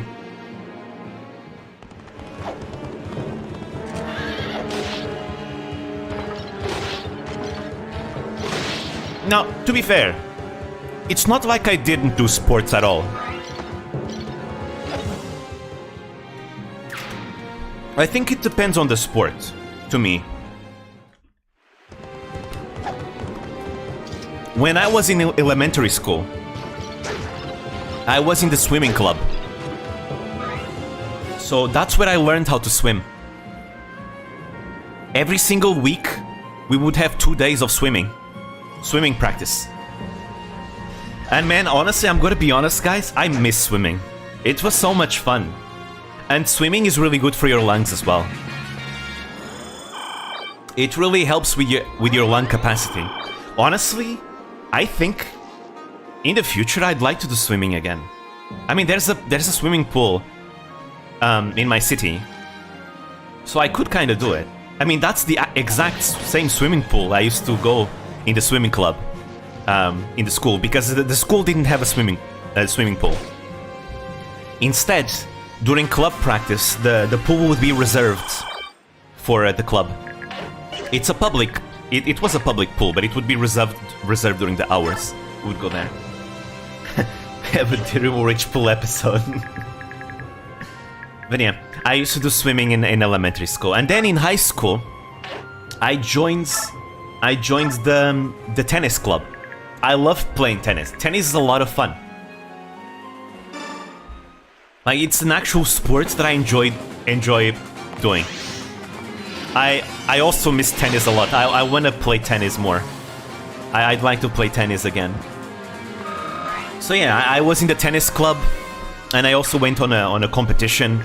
I didn't win, but you know, I was there playing tennis more for fun. So yeah, I wasn't really the most sporty guy, but I would still do some physical exercise here and there. Now, ever since I left high school, I haven't done more exercise, though to be fair, I have done theater, and, you know, I tend to be very hyperactive whenever I do theater, so I don't know if you can count, but theater kinda forces you to be active, though. I mean, I was also in the theater club in high school. When I was in high school, I kinda just joined a bunch of clubs. I think I talked about this once in the past. To me, the most fun part of school is the clubs. You know, in elementary school, I was in the English speaking club. I was in the swimming club. I was in the what is it? IT club? Informatics club? It's the computer club, basically. In elementary school, no, in middle school, I was in the chess club. I loved being in the chess clubs. It was so much fun. We actually won twice 2 years. I got to be captain of the chess team in one of the years, actually. One of the years that we won, actually. It was super cool. I also miss playing chess. I love chess.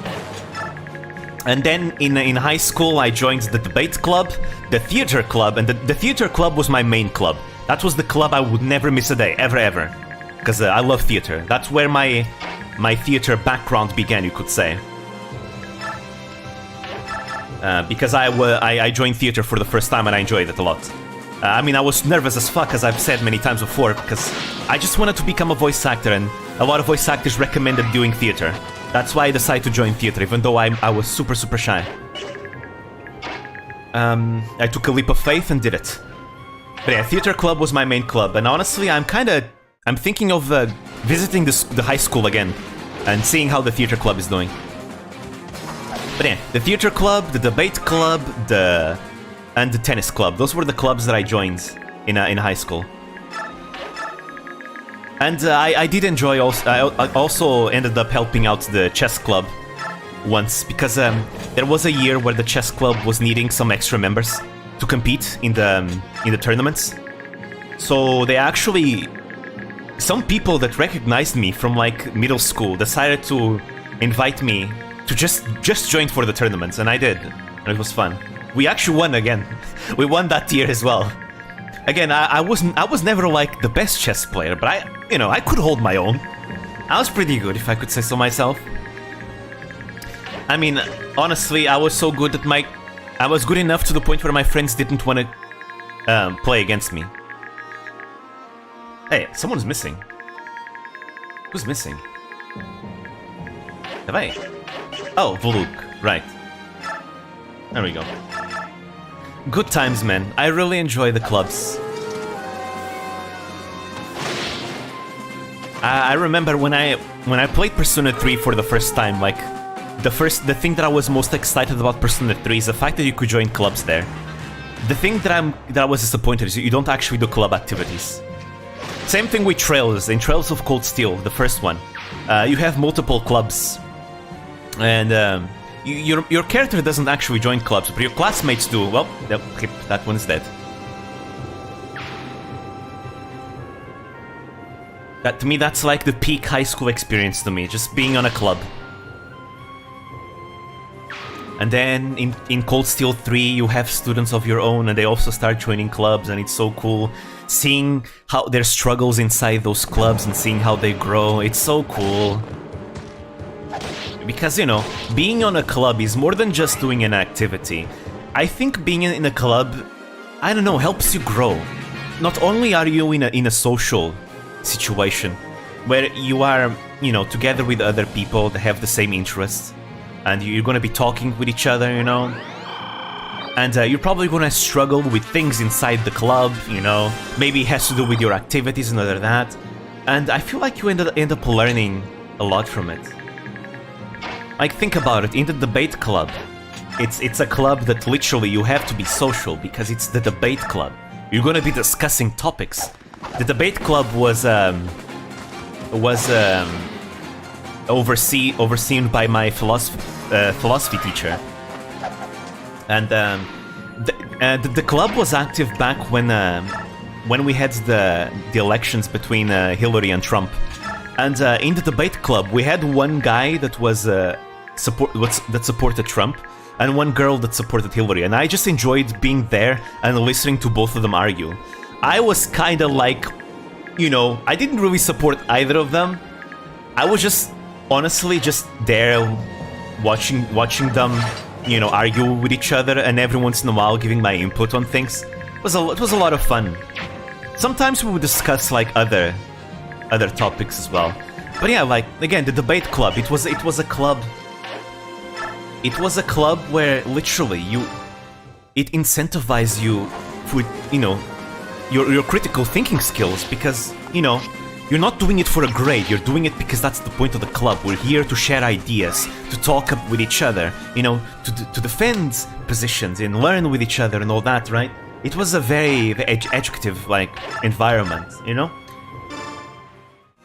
And you could understand more with each other, and, nobody there, we hated each other in that club.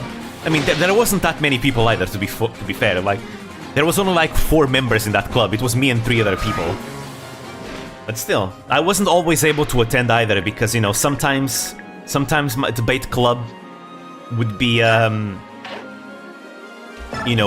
would overlap with extra theater practice, and, theater was my main club, so, I would always give more priority to theater.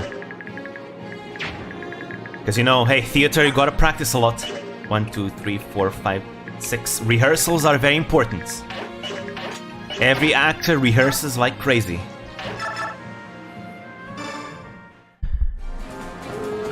But still, I had a lot of fun in that club. The tennis club, you know, I got into a sport that I never performed ever, you know, and I had a lot of fun playing tennis.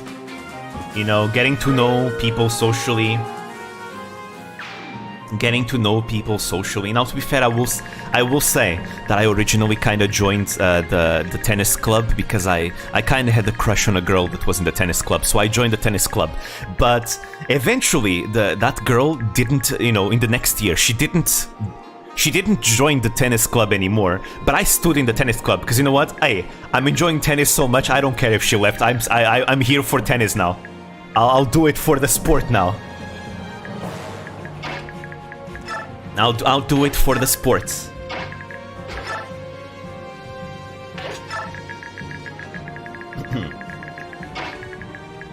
It was a lot of fun. There was a time where I wasn't able to do tennis anymore because it overlapped with classes. But still, I had a lot of fun with it. Such a fun sport, and it was thanks to tennis that I was able to pick up other sports more easily, like badminton or baseball. I think baseball, when we played baseball in PE class, I think some of the basics from tennis apply also in baseball, because the technique that you use to hit the balls with your bats is kind of the same technique with a tennis racket. There's a certain movement, a certain not really wrist movement. You have to make your wrists be firm, because it's more of it's an arm movement together with your entire body, right?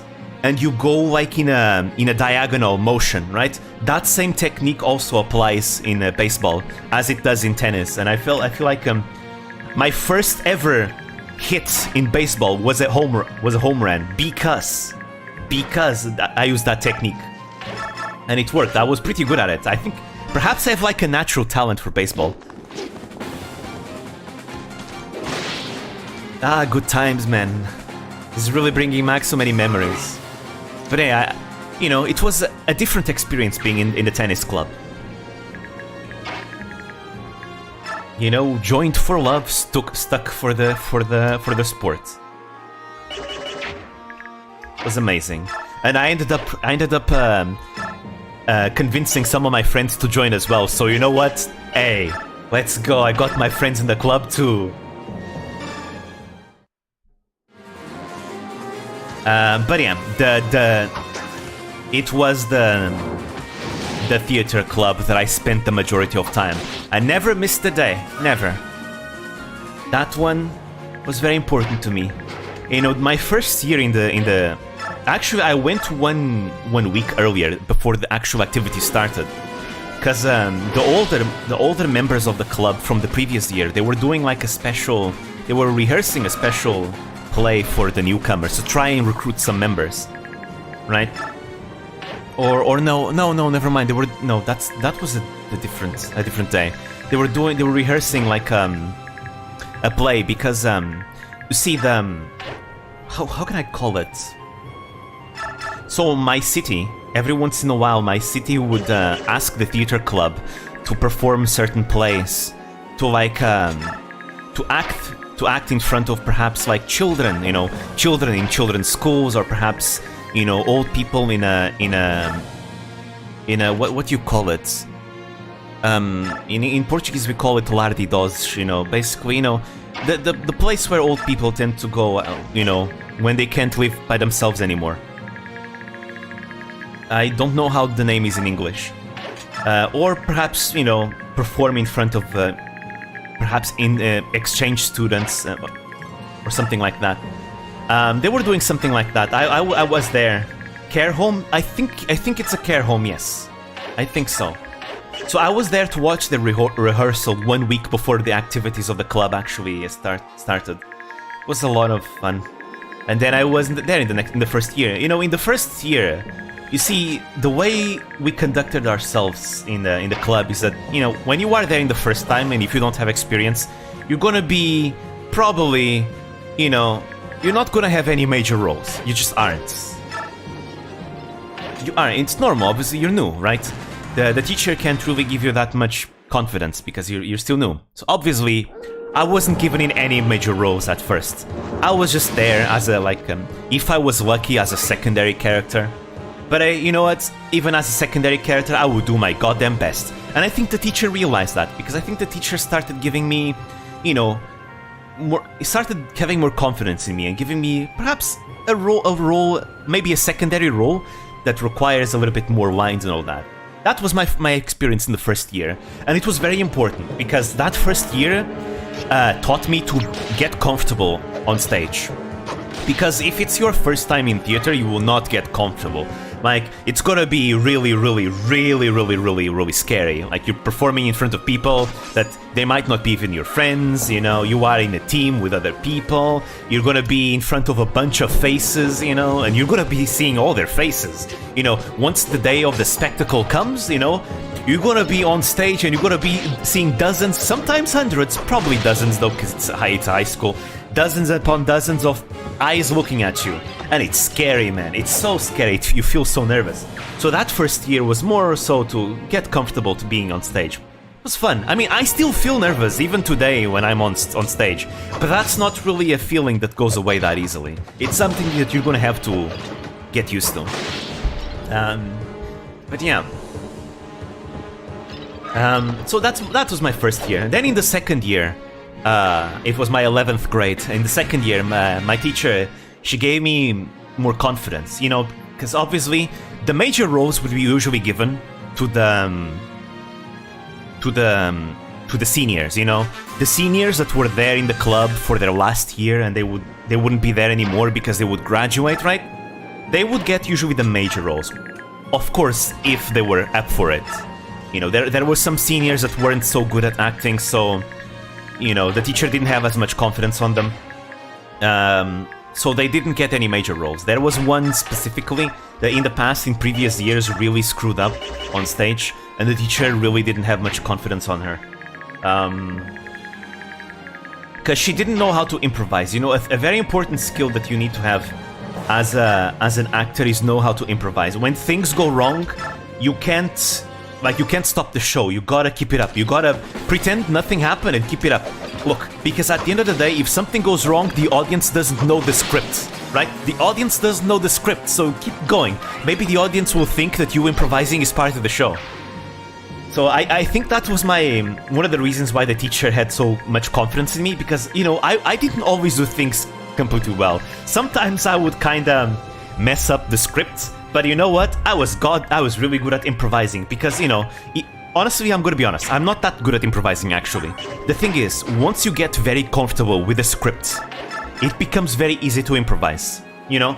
You are so comfortable with that script, you know it so well, that if you mess up one line and maybe put things out of order, you become really good at, you know, maybe improvising a way to get back on track. That's why. This is why rehearsing is so important, because even, you know, even if your performance isn't perfect, it's still, rehearsing is still going to be very important, so we can know where the show is going.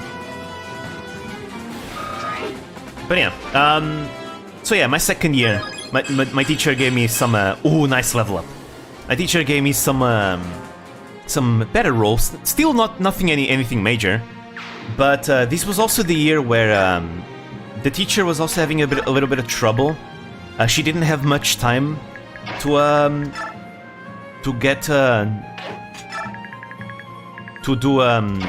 do scripts, so I actually decided to help the teacher writing scripts, right? Because you see, the teacher kind of signed a deal with the government, where the government would kind of give them money, give the club money to right, so that the club could buy costumes and outfits, because we pretty much had no costumes. That club was very scuffed. We had barely any like costumes or anything like that. So the teacher signed a deal with the government where they would like try and read poems on stage, It was supposedly like a project to incentivize people to read, so we would basically read poems, and we would include poems in our spectacles and all that. And it honestly, it wasn't really a good phase for our club, because we weren't actually performing actual theater plays. We were just basically reading poems, and every once in a while there was dialogue. The teacher herself, she was kind of busy with other things, so she couldn't really, you know, give us something that could include poems in it. That's actually fun to perform. So I decided to, you know, volunteer to the teacher to try and pick up the poems that we have and perhaps write scripts where we can actually have some fun stories. And you know what? It worked. The teacher enjoyed. I gave her the scripts. She felt like, okay, this is funny. You know, I was able to give roles to different people, and we did something fun. And you know what? People really enjoyed the sections that I wrote for the scripts. In fact, the people actually enjoyed more the sections that I wrote for the scripts, much more than the sections that the teacher wrote. So you know what? That was a lot of fun, and I think it was from there, because you know, I would try and write these scripts to be a little bit more fun to perform. You know, to be a little bit more unhinged, you could say. And I think because of that, I think I was able to show the teacher the things that I was able to do. So starting from that point onwards, the teacher started giving me like a lot of better roles as well.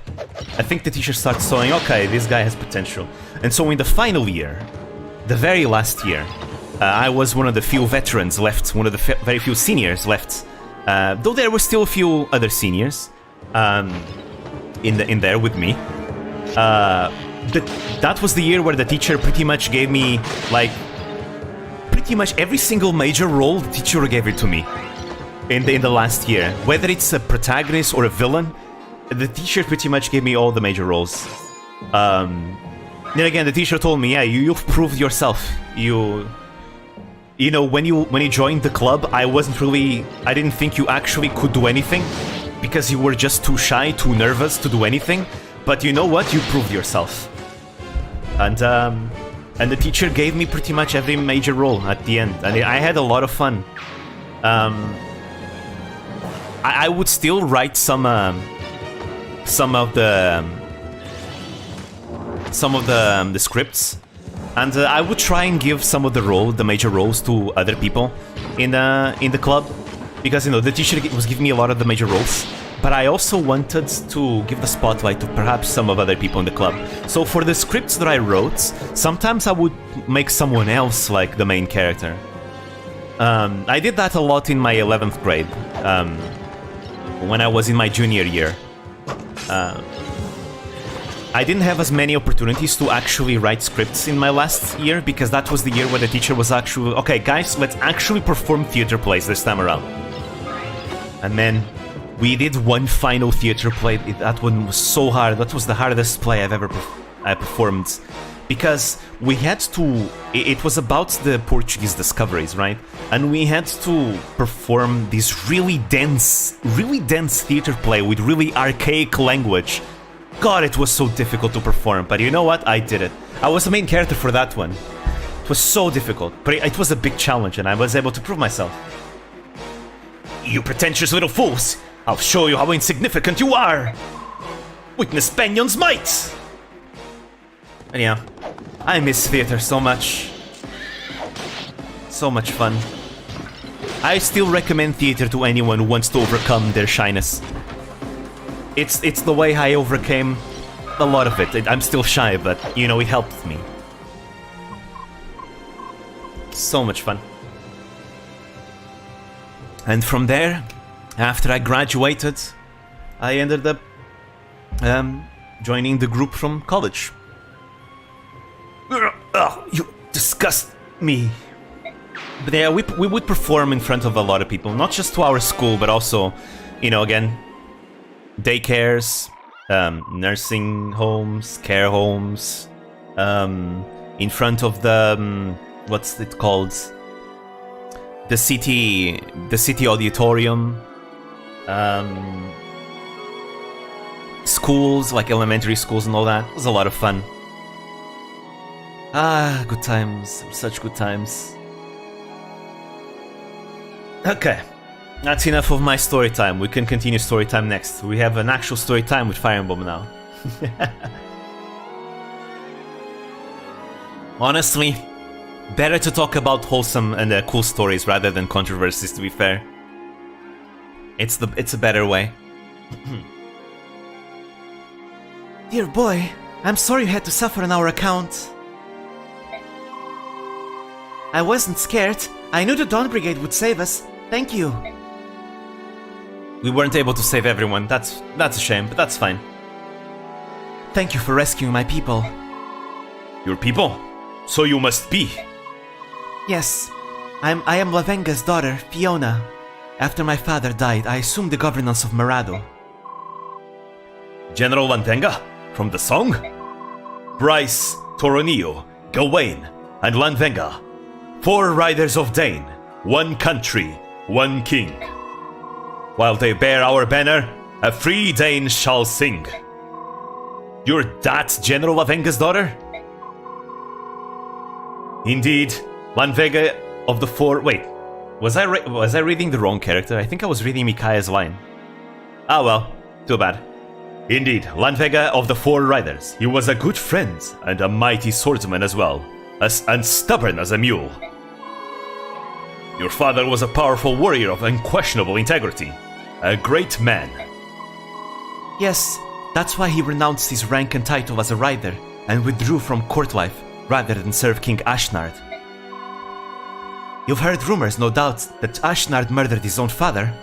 My father could not serve such a man. And so, to protect Marado from a madman, we did not send men to fight for Daein in the war. I doubt you could ever forgive us. No, quite the opposite. You are these people's stewards, and you chose the course that would protect them. But now, Daein is willing to sacrifice innocent children to maintain their grip over our country. We cannot allow that. Yeah, they're committing actual war crimes. That is why we are asking you to lend out your strength to the Liberation Army. Together, we can reclaim our country. And now you ask us to bear part of the burden of restoring our motherland? If you would have my lance, then I, Fiona, steward of Marado, do gladly swear allegiance to your Liberation Army. I and my men bind ourselves to your fate. Use my army as best you see fit. There we go, our Liberation Army grows. I really want to finish the part 1 today, but I actually don't know if we can do it. Hopefully we can. This chapter was 1 chapter in 2. And now, Marado betrays us as well? You are aware that riots broke out in 3 other regions yesterday, are you not? All quelled immediately, of course, but the unrest grows. Who cares what the commoners do or think? Does the shepherd first when his sheep butt their heads against the fence post? Nevertheless, as the insurgents grows, news of it will inevitably reach Benyon. Yes, I see what you mean. That would be less than desirable. Oh, Sephiron. The Imperial Prime Minister Sephiron casts a grim eye on dishonesty. If he finds out what has been going on in Daein under our rule, that would not be good. Sephiron's persistent as a mosquito and quick to judge. Though you and I have been nothing but fair and just in my rule here, it's best to avoid an inquiry. Which leaves us but one recourse. Crush the rebel faction before it grows larger. Exterminate them, then the commoners, bereft of all hope, will turn their sheep eyes back to us and beg to rejoin the flock. I see. Well, I leave the matter in your hands. What funding you need is yours. I'm glad we agree on this. Well then, pardon me, sir, while I tend to our little lambs on the loose. Alright. That's it. That's chapter 6. Let's see. Chapter 7, 8, 9, and that's it. Maybe we can. One of the chapters is really short. The Liberation Army's sweeping victory seems to signal a turn in the war for Daein. However, General Jared uses his superior numbers to harry the group and threaten their fragile momentum. Baekseating has fortified its army with weapons and supplies bought with funds stolen from Daein. Baekseating has also purchased the swords of a vast number of mercenaries from these same stolen funds. Ah, yes. The Machiavelli would approve. does not want for willing fighters of its own. However, most are old men and inexperienced boys whose passion far outstrips their skill. Yep, that's the Daein Brigade in a nutshell. The Liberation Army has no Daein choice. Brigade eating It SMR. must Oh no, you bolster guys can hear. strengths if it is God to damn it. meet Baekseating on equal terms.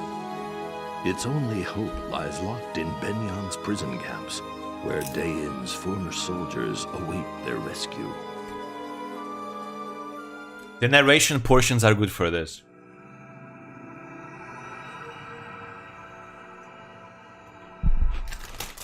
Satiates the hunger, allows me to go for longer.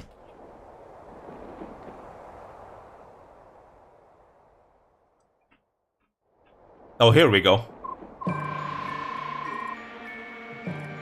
Alright.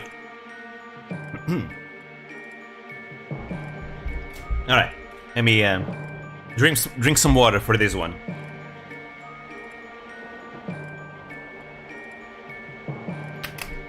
Alright. Also, by the way, in case you have forgotten, Izuka was the guy that in the previous game made those experimentations on Lagoos in that tower in the penultimate chapter. He's the guy that made the feral ones. That turned Lagoos into feral ones. Of course, the characters here don't know that. Because nobody saw him in the previous game. But we, the audience, know. Because we saw him. Anyways. Ahem!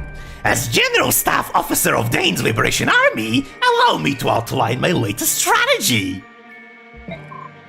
Excuse me, but shouldn't Prince Peleus be here? There's no need to distract the prince with the war's petty details. He won't be coming to any more meetings. From now on, consider my words to the prince's own. I'm not sure that's... Enough idle chatter. Come have a glance, my pretties. This is so annoying to do. Our next target shall be Umuno. Among all the work camps, it is one of the largest. Conditions within the prison camp are harsh. If we are to save the prisoners, every moment matters. One of the largest work camps. Can our forces handle that? Such a trivial concern! And one of my profound genius has already addressed. Behold, this lake next to the camp that provides fresh water to all there. Into this lake we shall dump a deadly toxin of my own devising. Then we'll sit back as the enemy slowly dies. Ah yes, war crimes. Let's go. Pecora approves. Woo! Peko, peko, peko, peko. What are you saying? Poison is inexcusably vile. I will agree to no such plan. What was that? You! How dare you question my plan, conceived in a state of exalted meditation? No matter how misguided the enemy may be, we must fight with compassion and consideration for the innocent. She's right. Poison doesn't discriminate. Prisoners would die too, and any nearby villages would be affected. And then what would happen? People would doubt us, question our cause, maybe even side against us.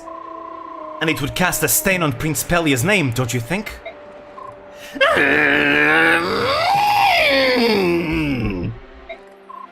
Fine then, do as you like. And when you find yourselves utterly defeated, you can come crawling back to me. And there he goes. Sad Pecora noise. My apologies to both of you. When Lord Izuka gets excited, he can lose all sight of reason. I apologize to General Toronio. He stormed out because I... You needn't apologize. You are in the right. I would never condone such the use of poison. However, this does mean we must devise another plan if we are to have any hope for victory. Yes, you're right. In that case, what do you think of this strategy? Oh boy. Okay, actually my throat isn't doing too bad. Nice. That one's always fun. Oh, yum.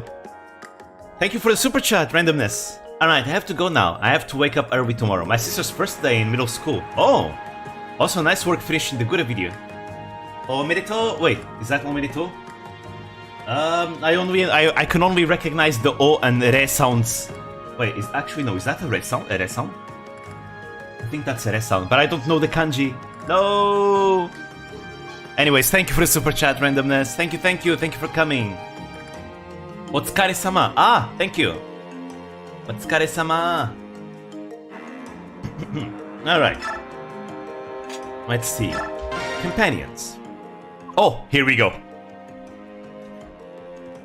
Hello? Oh, hello there. Oh boy, wait. Let me just drink some more water.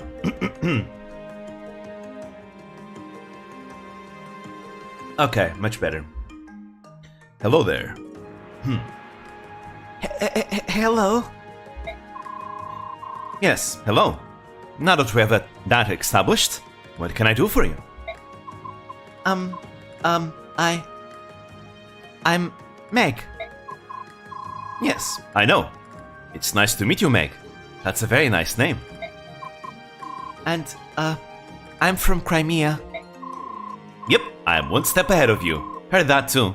You're far away from home now, aren't you? Quite an independent girl, eh? And my village, it's called Oma. Oh, you're from Oma? Now that's something I did not know. Yes.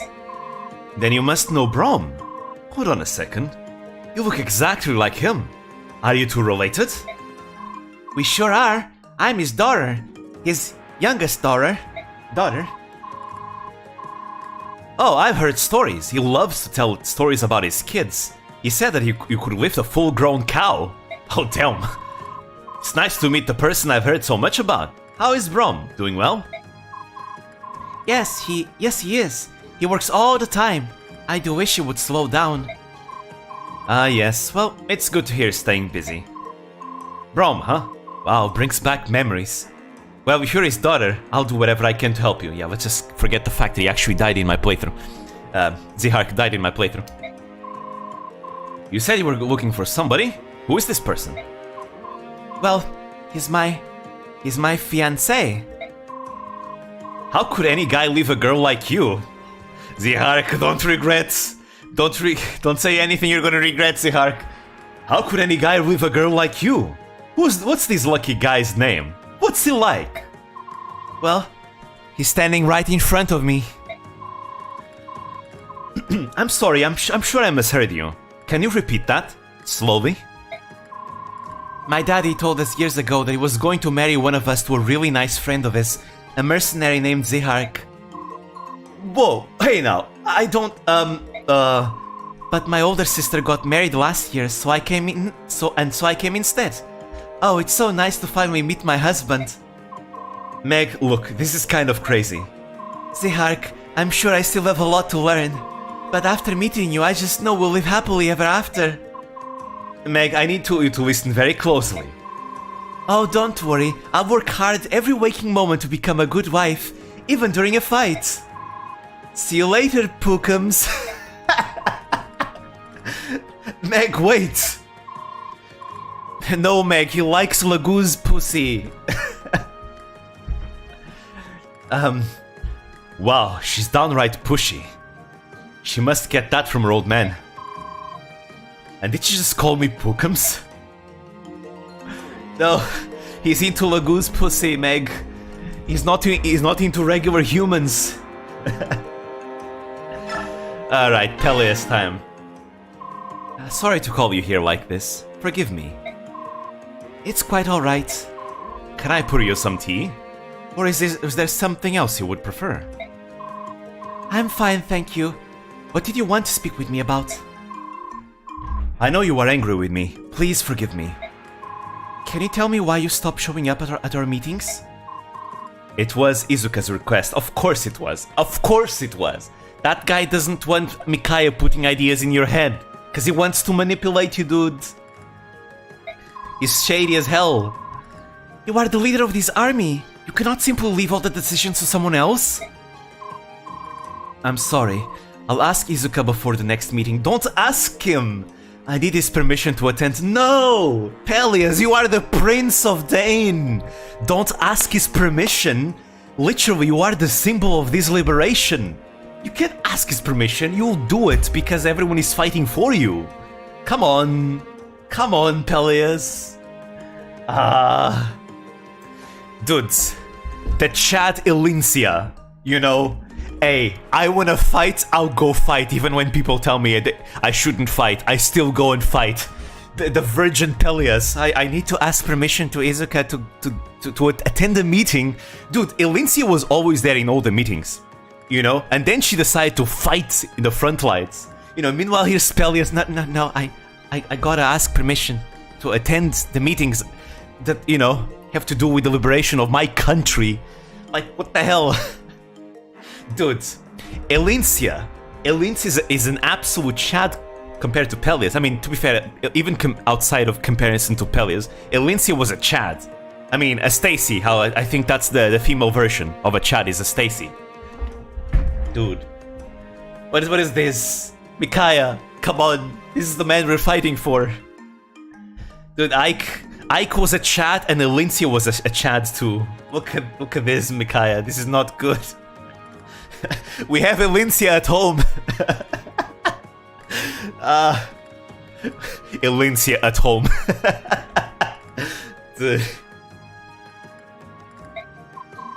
Literally, Peleus is just Elincia at home. Why? You're the prince. Why should you need any man's permission, much less your own advisors? See, at least Micaiah knows. Yes, I am the prince, but I owe much to Izuka. He taught me everything I needed to know to become a proper member of the royal family. He contacted Toronio and the other senators from Daein for help. Without his power and influence, I would never have mustered an army or met my own mother. I see. You were alone. I know, but still, come on, Peleus. Literally, your name is at stake here. If Izuka is allowed to do whatever the hell he wants, he's gonna do it at the expense of your own name, man.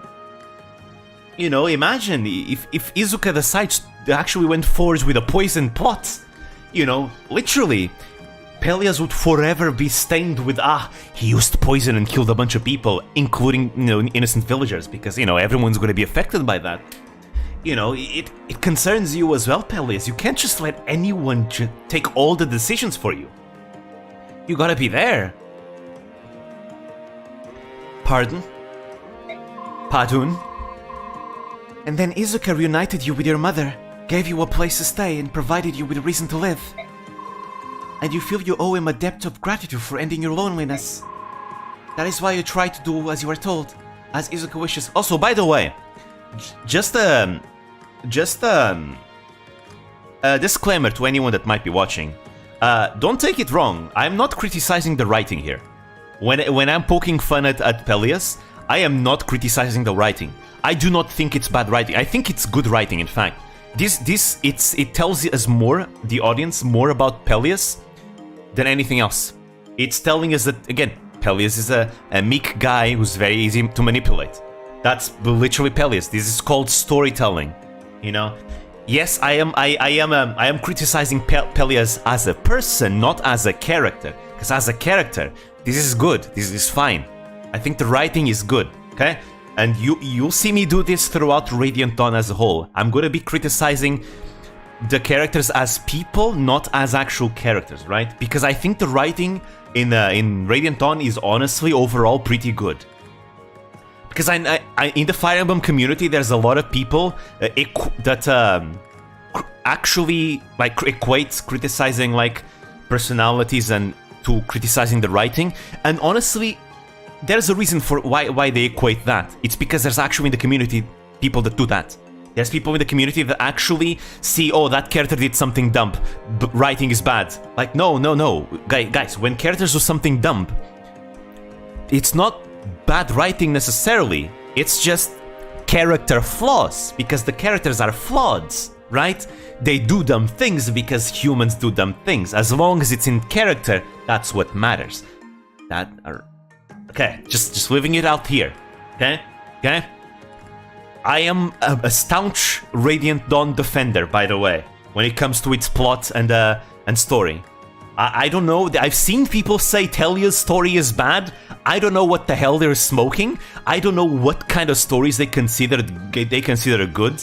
Because, man, it's hard to find better in the Fire Emblem series, better than the Talia series, just saying. Like the story of Talia's and, you know, Path of Radiance Radiant Dawn is some of the best we have in the series, just saying.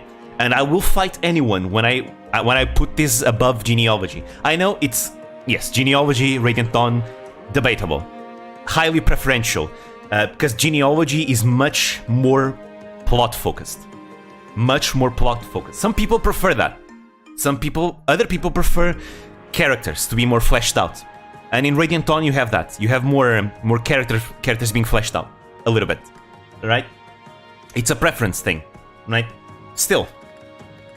Personally, my own opinion, Radiant Dawn is superior. That's all. But I don't blame anyone for considering Genealogy superior. I don't. I think that's valid. Those two games kind of go hand in hand with its story. Genealogy, Radiant Dawn... well, when I say Radiant Dawn, I mean Tellus as a whole. And when I say Genealogy, I mean Jugdral as a whole, because Thracia 776 also counts. So yeah. Anyways, tangent off. Tangent done. That is why you try to do as you are told, as Izuka wishes. Micaiah, you're... I'm sorry, I didn't mean to. That was inappropriate. You're amazing. Amazing? You really can read minds. I'm simply amazed. You saw right through me. I don't think she read your mind, Pelias. I think she's actually just, you know, putting two and two together. You know, doing some psychoanalysis on you. Sorry, I got too excited. Look at me, I'm sweating. And see, that's the thing, right? Here Micaiah is like silent because she doesn't want to disappoint him. She didn't read minds. She didn't read his mind. She was just, you know, kinda speculating in a way. Just reading his character, you could say, as a person. And I feel like she wants him to keep believing him, right? And if this makes him believe that she can really read minds, then she perhaps isn't gonna say anything. But I think she feels conflicted about this. I think she doesn't know how to answer that. Sorry, I got too excited. Look at me, I'm sweating. Prince Pelias. What is it? Why are you looking at me like that? That mark. Oh, that. What is it? It's called the Spirit's Protection. The source of all magic in this world is tied to the power of the spirits.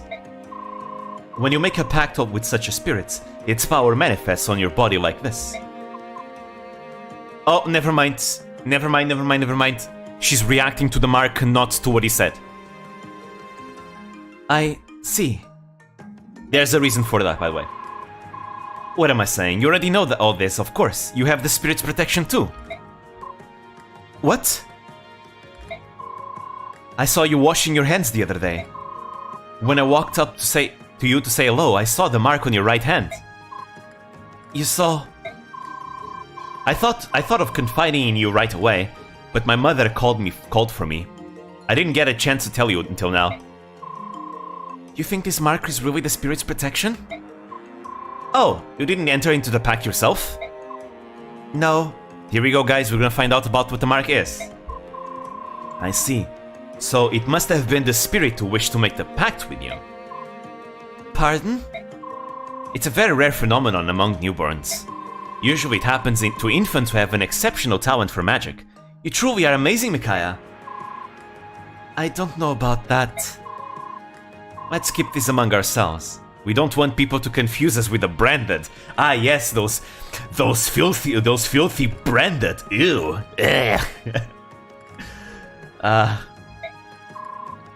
Those filthy. Goddamn. Let's not forget. This is still Daein. We are trying to liberate Daein, but this is still Daein at the end of the day.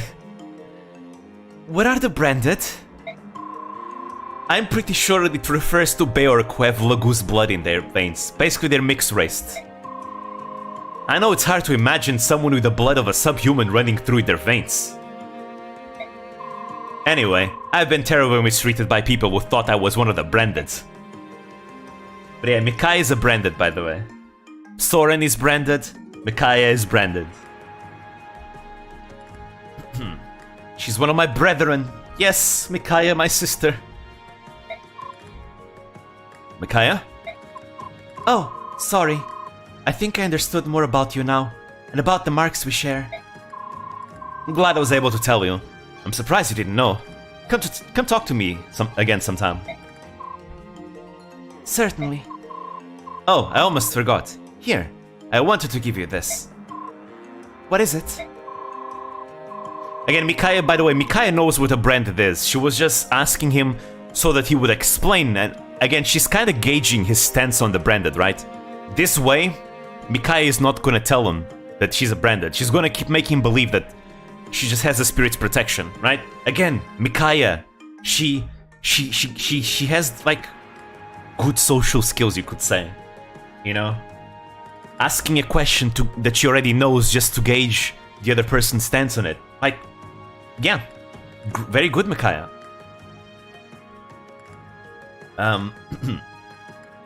It's this splendid sword I recently acquired.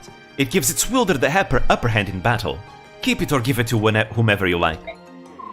Shouldn't you give it to the soldier you deem most worthy? No, I wouldn't want the soldiers thinking I'm giving anyone special treatment. I mean, Micaiah, you giving Micaiah special treatment. I mean, I get it. She is the Maiden of Dawn, the leader of the Dawn Brigades, the people that have been fighting for Daein's liberation this whole time. So the people kind of like her already, so it makes sense. It makes sense to give her special treatment. She's a symbol, pretty much, at this point. But yeah. By the way, there's actually a lot of people that criticize Micaiah as to why everybody loves her so much. And this is my argument with it. She's a symbol. The Dawn Brigade is literally recognized throughout Daein for being these underdogs that have been fighting against oppression. She's the leader of the Dawn Brigade. Of course she's a symbol. Of course people love her. Welcome to Symbols and Heroes. Jeanne d'Arc. Again, Micaiah is pretty much like Jeanne d'Arc. Anyways. Also, heroes don't have to necessarily succeed, by the way. For example, anyone who knows about is it Indian history? I don't know if it's called Indian history, but there's a certain historical figure called Lakshmi Bai, and Lakshmi Bai she fought against British control in India. You know, she didn't necessarily succeed, but she's still seen as a big beloved symbol in India. You know, as a hero. So again, heroes just needs to be symbols that people can basically kind of rally behind, you know? Kind of, this person is fighting for our freedom, we're gonna rally, you know, around them as a symbol, right? There we go, that's another one. There's a lot of heroes. Also, Lakshmi Bai was also a woman, by the way. So we can draw more parallels with Micaiah, that's what I'm saying.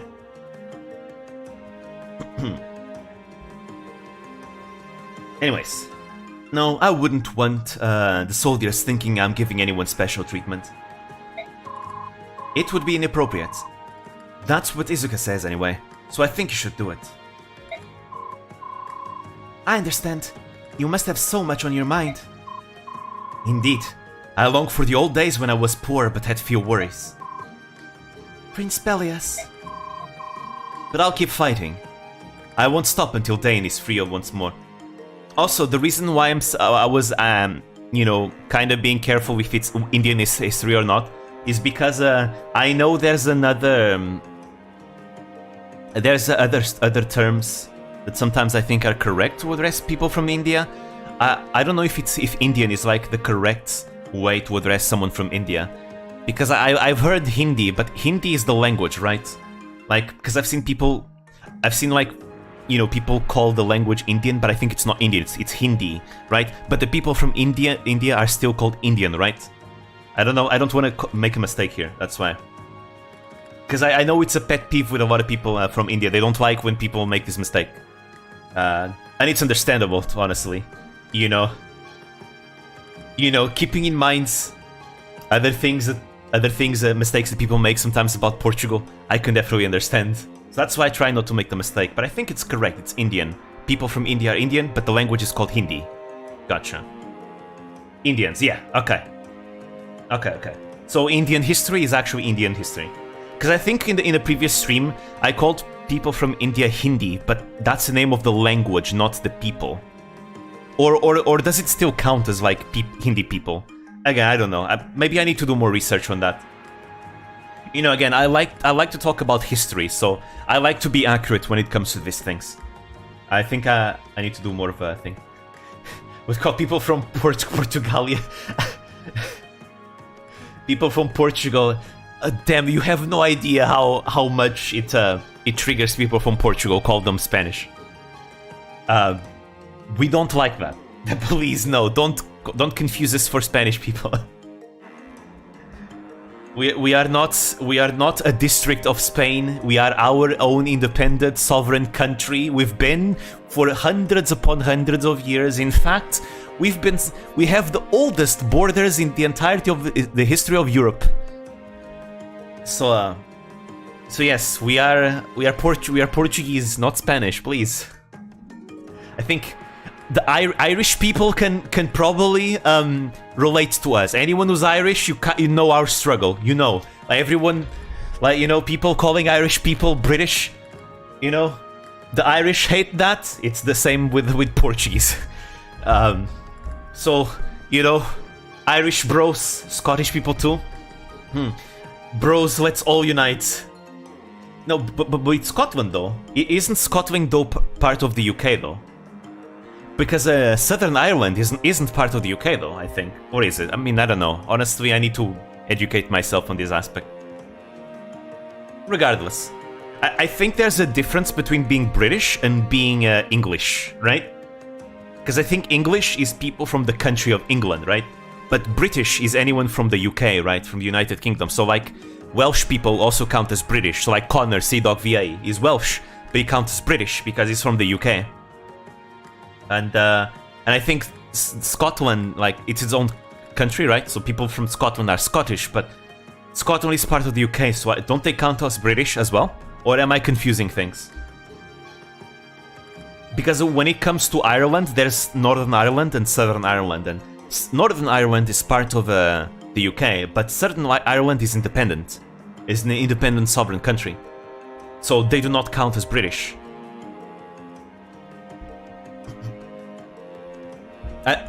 Correct me if I'm wrong, by the way. Yeah, I'm sure anyone that knows about it probably can correct me. But I'll keep fighting. I won't stop until Daein is free once more.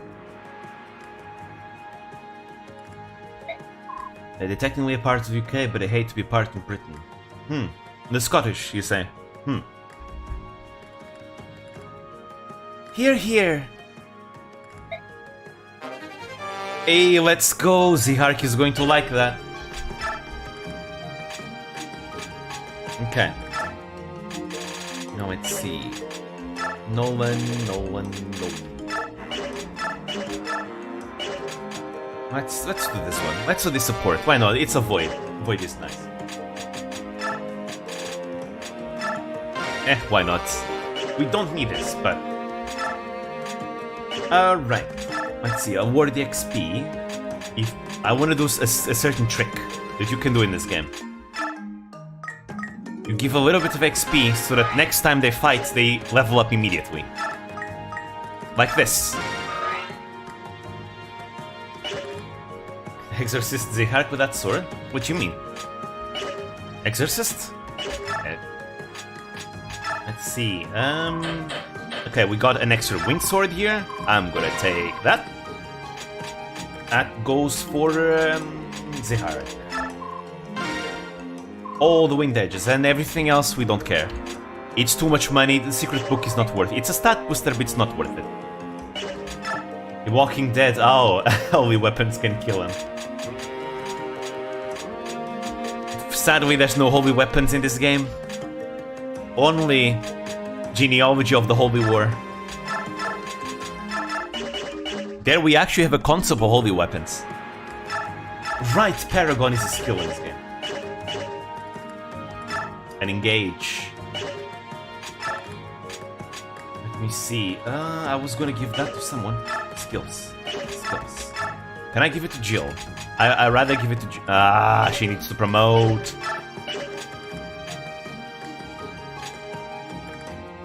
She needs to promote to get that skill.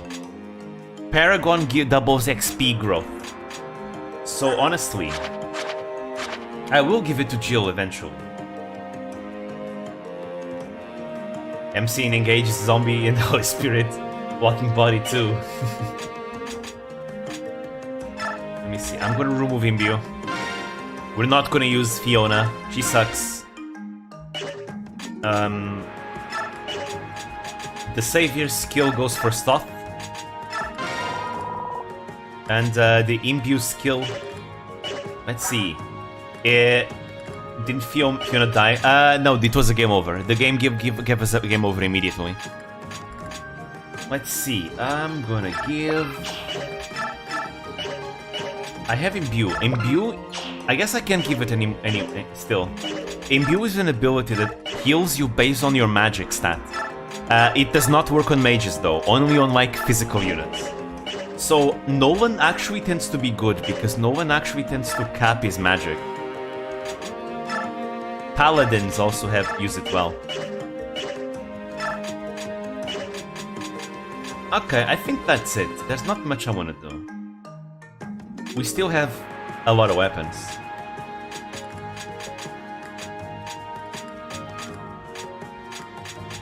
Let me just put this over there. Ooh, I need more knives, never mind. We need knives. You have everything you need, Let's give Ileana a vulnerary. Oh, she doesn't have one. Fiona probably has one. There we go. Thank you. No more walking corpses. No. Okay. Okay, let's just give him knives now. Let's see, can we buy knives already? No, we can't. We have to use the trick again. To get iron knives. Right, there we go.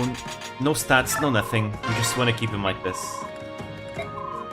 Sure, why not? I always end the game with a bunch of coins that I never use, so I may as well use a coin. Alright. Alright, chat. Which card do you want me to pick? I'll leave the decision to you. What do you think?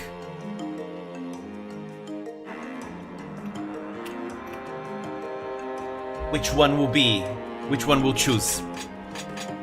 Technically, it doesn't really matter which one you choose because it's all random. But it can be fun. It can be fun to think. Perhaps, maybe, our choices matter. Usually I go with the middle ones because I like the middle.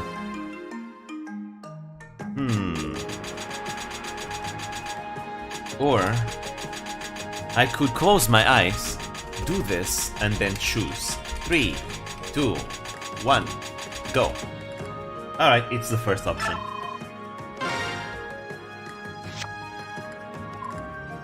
One extra mites.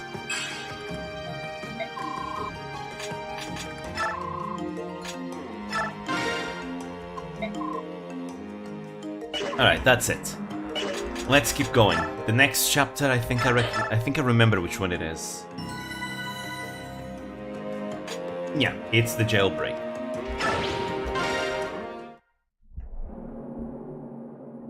It's time to do a jailbreak.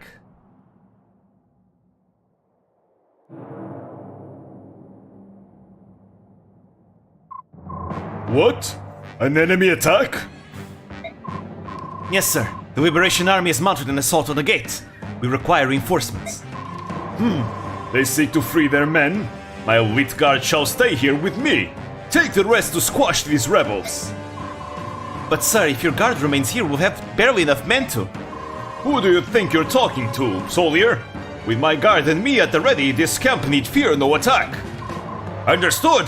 Now go! You have your orders.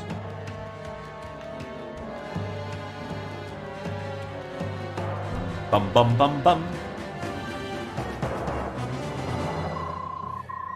Looks like Toronio has been distracted. Yes, guys, that means we don't have Toronio in this chapter. They've left only a small force here to defend the camp itself. Perfect. That should make it easier for us to eliminate their defenses. Seize the camp and free the prisoners. Alright. So no Toronio in this chapter.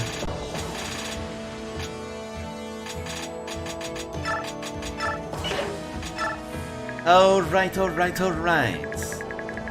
We have this. I think it's the 5th boss, or is it the 6th chapter? It's a 6th chapter. There are prisoners we can save. We get extra bonus XP from saving them.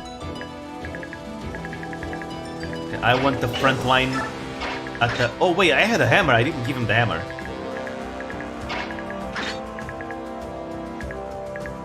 Gotta give him the hammer. Okay. Let's see. Hammer.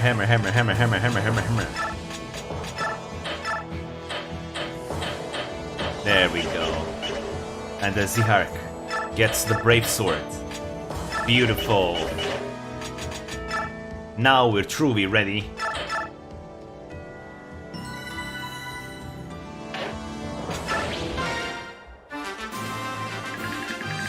Alright, you two over there. Volug, kill. Actually, I want to give the kill to Jill.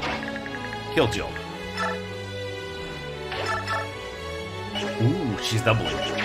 Nice. I mean, can he actually one round? I think he can.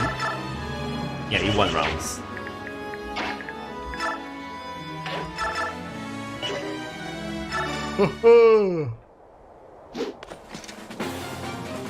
Harayutta!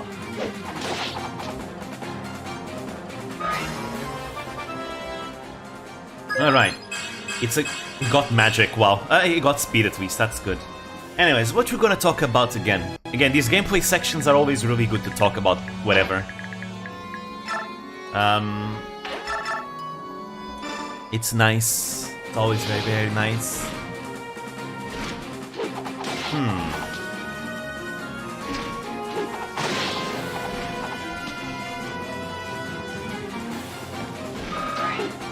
Ooh. I'm gonna talk about the Guru Guide. So, ooh, let's go, nice level up, Jill. Gonna talk about the Guru Guide. You know, reflecting back on it and all that. This guide is the longest guide so far, and it's probably the one that has taken the longest to come out as well. Like literally, this guide was supposed to come out in December, and it took me to this day to finish it. I'm very proud of the guide. Very, very proud.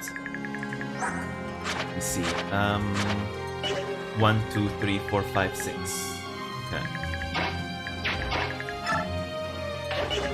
1, 2, 3, 4, 5, 6. Okay. Then go here. With a knife. You can go here. Alright. But yeah, I'm very, very proud of it. I don't know if it surpasses my previous guide, which is the melee guide, but I'm very proud of it nonetheless. I think both the melee guide and the Guru guide match each other in many ways. But hopefully people will find it an improvement though over the melee guide. Because again, it's my goal to make every video better than the last. 1, 2, 3, 4, 5, 6. I don't know if I'll be able to always do that, but it's a goal. It gives me a sense of direction. I worked really hard on it. It was really difficult to make it under 10 minutes, because there's so much to talk about. And then I kinda went overboard with that Mario Kart section. I mean, I guess you guys can tell that I was super excited about that section as well. I was super, super hyped. And originally, guys, that section was actually way bigger. I made it shorter because the original version of the script, I think that the Mario Kart section was like twice the size. So yeah. But I ended up making it more efficient. But still, I went all out there. Ended up trying out some things with my editing as well. The production quality is super big. That's the moment on the video that took me the longest to edit.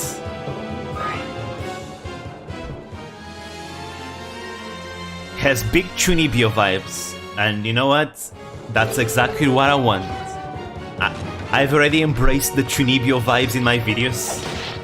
So honestly, whenever I see someone say that my video is super chuny, I have this sense of pride in me, because like, hell yeah, I'm achieving what I wanted to achieve. Cause I'm a Chunibyo. I won't deny it. I won't deny it. I am a Chuni. Alright. But yeah. The next one is the guy to Takanelui. Oh, Tormod. Here's a familiar face. What do you think, Murim? Is that the building Soth's in? Most likely, little one. And a new face, by the way, a very attractive one at that. And the problem, one of the most tragic characters in this game, because she is not a good character. Well, she's good in part 1. After that, yeah, she falls off really hard. They forgot about her. Anyways, but hey, Vika is great. Love her design. So, are we gonna help them, or should we just stand here all day and twiddle our thumbs? What do you think? We're helping, of course. Keep up, Murim. Come on, Vika. Hey, boss, wait a second. He's already out of sight. How does he do that on those skinny barrack legs? Who do you think taught him how to run? We'd better go after him. Soth! Huh? What? Eh? Have no fear, Tormod is here! I'm coming to your rescue! Tormod? You crazy fool. Time for the trusty hero to save the day, I see. Still quite the showman, eh, Tormod? It's more like a reunion every moment. Now if Har were just here... I love the dialogue between the old characters. Alright, let's go wild! And they're gonna be a really great help because they're very, very strong. Subhuman! It's a subhuman! You can't say the S word. Calm down. Just use fire magic for the beasts and wind for the birds. That'll do the trick. That child hasn't transformed yet. Nab him before he does. Fool, transforming ain't what I do, but I can do this. Hey, he got hands.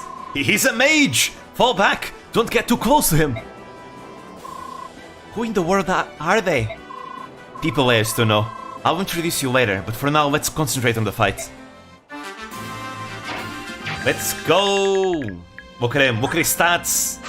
Look, he has this celerity ability giving him to move, and this game you can actually remove it from him and give it to others. But yeah, look at this. Mwah. He's gonna be great in part 1. And Vika, mwah, look at his stats. She has 30 speed. That's like endgame speed in the Path of Radiance. Amazing. So yeah, she's a female crow, a raven. I mean, you can't remember any of them. I didn't use them. I didn't use Tormod. Tormod is the one from the desert. There's that one desert chapter where we're sent to fight quote-unquote bandits. And we fight Lagoos instead in the desert. We recruit Stefan in that chapter. And at the end, we discovered that they're not bandits, they're slaves that escaped from slavery, from Benyon slavery. And then they join us. Okay, Tormod is here, and Murim is also one of them. He's a former slave. Vika is new. Vika is new in this game. Also, this game doesn't really do a good job of showcasing it, but Vika is actually quite shy. She's adorable. Bussy. She's a shy raven. Let's see. Alright. Anyways, we don't have to worry about them. But yeah, she's very, very cute. It's a shame that she sucks. After part 1, that is. She's good now. Here we go. Tiny bomb.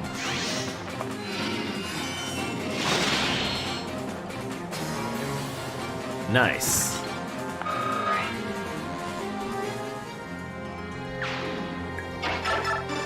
Oh, right.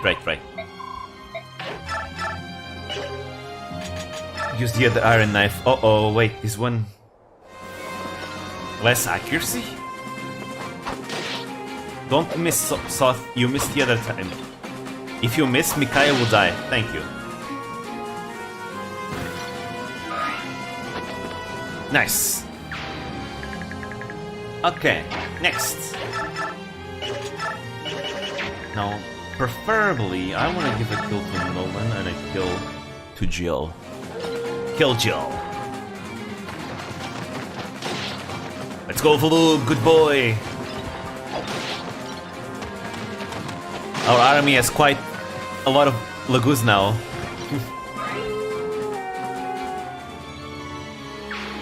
Alright. Yeah, there we go. Ooh, actually, perhaps I should give the hammer to Jill. Usually flyers use hammers much better. Or just effective weaponry better, in general. Oh, I could have gone there. Still. We gotta use the hammer. Hammer! Really, Nolan? Come on. That one was yours. In a collab stream with Asta, Matsuri said she is the human in whole life. But she's half human in whole life, but I've counted there is almost almost a half human. The talents are human.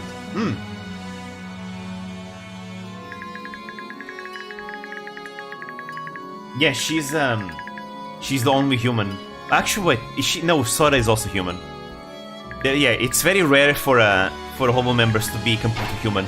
Also, speaking about that, I really need to watch that clip that you posted. I actually had it already open to watch it later before you posted it, but I wanna watch it. Let's see, who are the actual full-blooded humans in whole life? We have Sora. We have Miko. Sora, Miko, Gen 0, Suisei, Gen, right? So we have 3 of them in Gen 0. Then in Gen 1 we have Matsuri. And, I mean, I guess Hachama, you know? I guess? I mean, yes, she's an Eldritch Horror. ASCII? And I think ASCII is AI, though. ASCII is supposed to be AI, she's a virtual person. Like, even her lore, she's from the virtual world.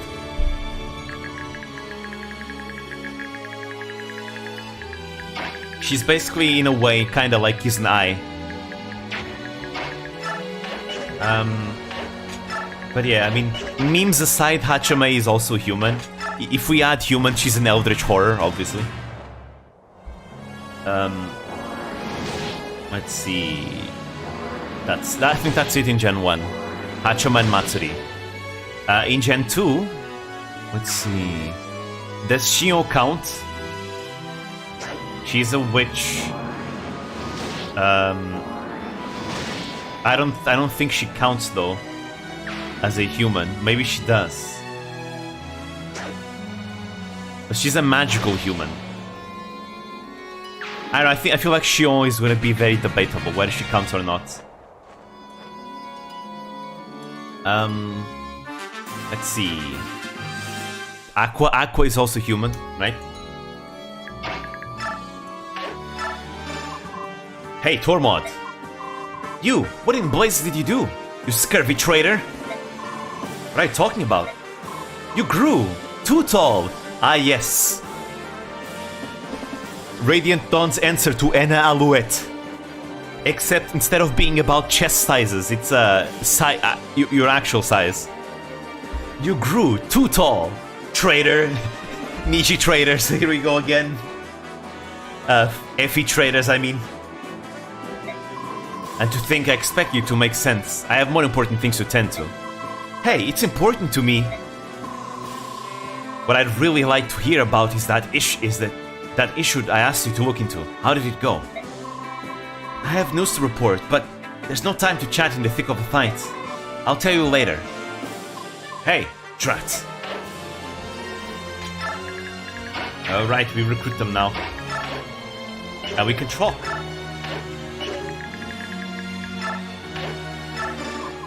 Ah, hello. It's been a while. Little Soth, you've grown up. Why does everybody keep saying that? You know, little. Oh, sorry. I guess I have to respect your manly pride now. Yes, please, or something like that. Sir Soth, will that do? Soth will do, just Soth. Subaru, right. Subaru, Noel, Marin, Luna, Nene, Iroha. Just JP, yeah. I'm afraid I could never speak so familiarly with my little one's good friend. So, with your permission, Sir Soth. No, that doesn't. Oh, never mind. Only 3rd gen are humans. Let's see, any conversations? Nothing else, because Vika is new.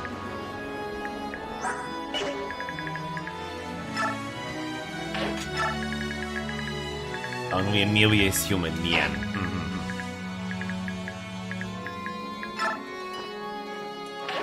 You have an item? Nope, you don't. Aha! Let's see. You have, 13 Oh wow, he has a lot of strength, what the hell? He doesn't get weighed down by Hellfire.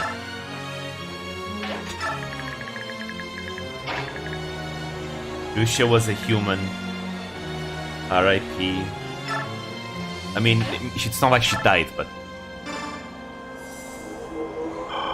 Yeah. Pain Peko!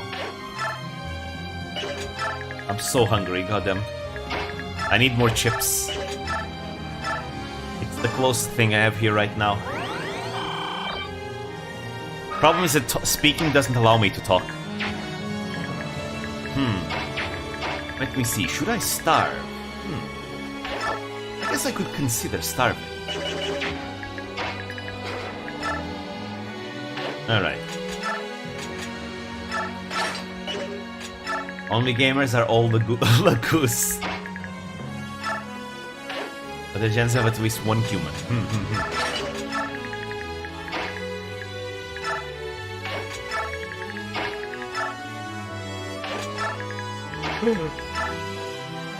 Not the most exciting of chapters, this one. At least I've never found it that exciting. It's not that difficult, but not exciting either.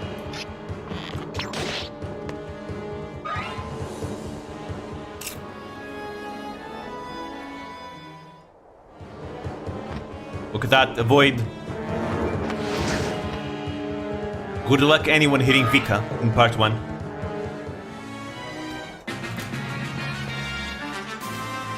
By the way, Raven Lagoos are the same as the Cat Lagoos for the Blair tribes.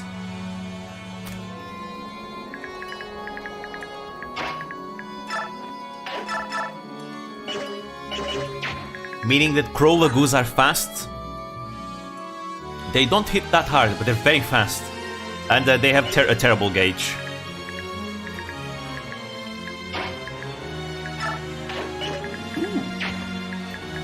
We can murder someone here.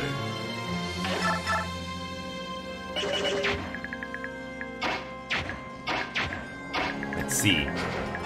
Eat him, Morim. Hell yeah. Look at that, strong. Tiger.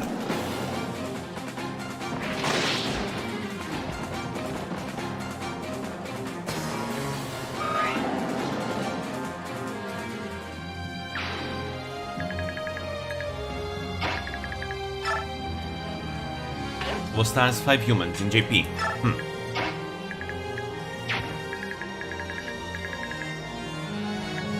Let's see. How can I make this a kill for both Jill and Nolan? Oh, there we go.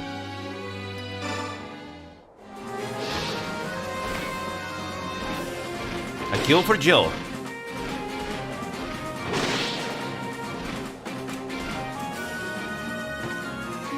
In the end, Robo Stars is 5 humans too. Counting both Gen 1 and Gen 2, right?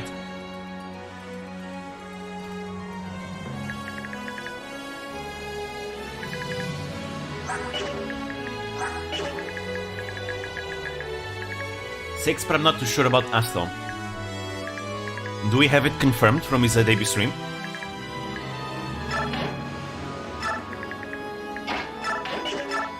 I've always seen Axel as a human, but I could also see him if he was like half beast. Woo!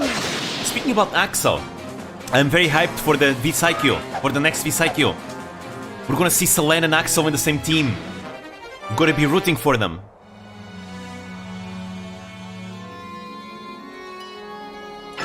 I rooted for Toa in the last one. I'm gonna root for Selene in this one.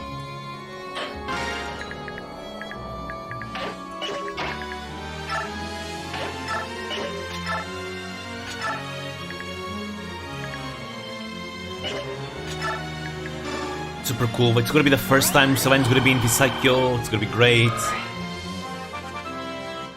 Maybe it's gonna bring me back to Apex again.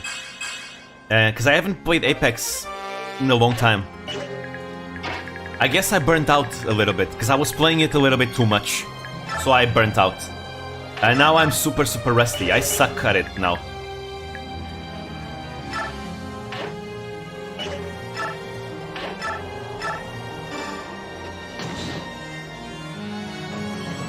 Axel is a human, just a furry enjoyer. Oh fuck, I'm so glad I didn't give up. We knew the Maiden of Miracles would free us.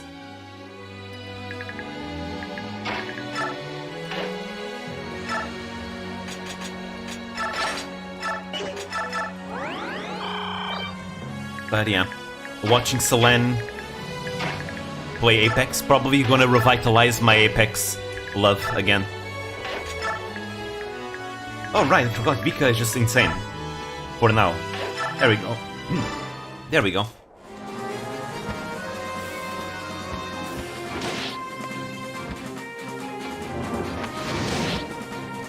Actually hit.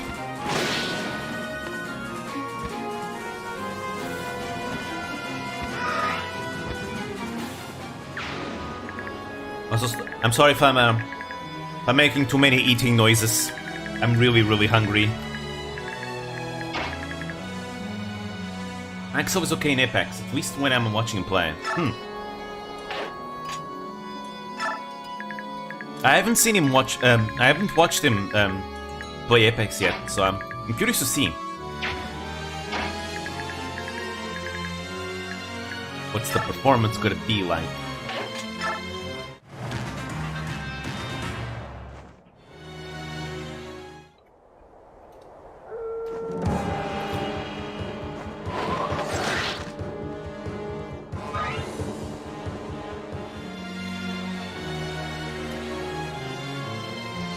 Uh-oh. Whew. Nice.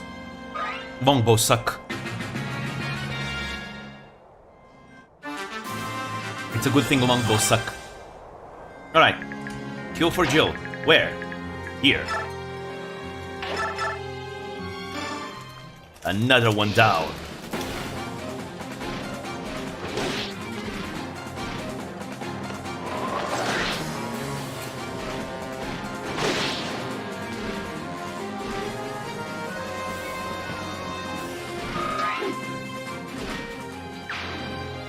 Very nice.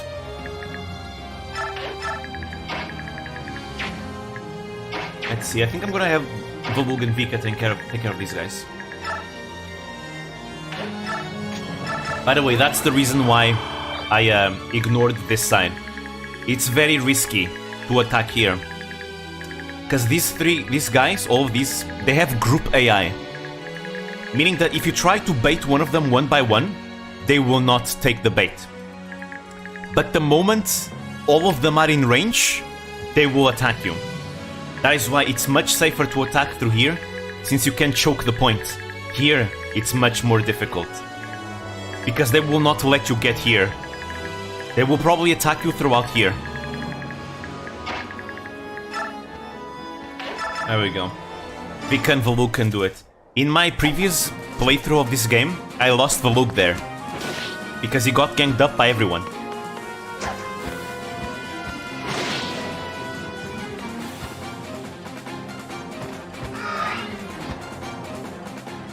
Is Rosemi a human? No, she's Satan. Rosemi is Satan. She's also a rose, but she's canonically Satan.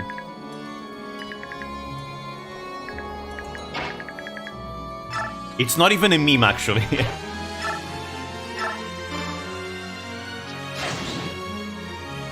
Millie isn't human either. Millie is a half-demon. She comes from hell as well. So there are no... I think there's no humans in Ijisanji. Ien. At least the girls, at least. Thank you again. I'm saved. I couldn't have held on any longer. I'm going to make a run for it. I refuse to die in this pit of despair. I choose to live and return to my family.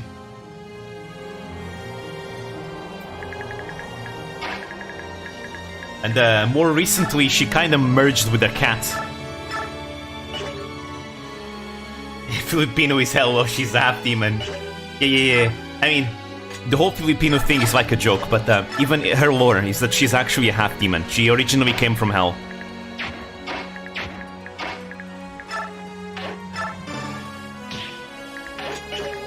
There we go. Nice. Ijisanji went full on the supernatural route, which honestly I think it's for the best. Because Nichisanji JP does a lot of high school normal characters, right? So a fantasy vibe works best, I think, for the West. I mean, I honestly would say it probably would work best as well for everyone, because fantasy is just nice. More unique.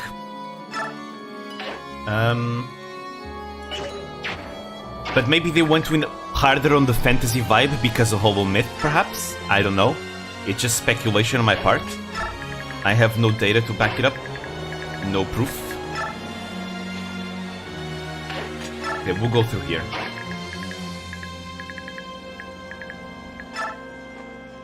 But yeah, I personally like that. I usually find characters based around fantastical beings or things, you know, more interesting. That's why I really like the routes that Nijisanji went with their designs, and honestly, same thing for Hollow-En. Or more modern iterations of Hololive JP. True, you're right, Scarla. Okay, there's actually a lot of them. Scarla, Meloko, Kotoka... Yeah, Scarla, Meloko, and Kotoka. Aya is an angel. Aya is an angel that got kicked out of heaven.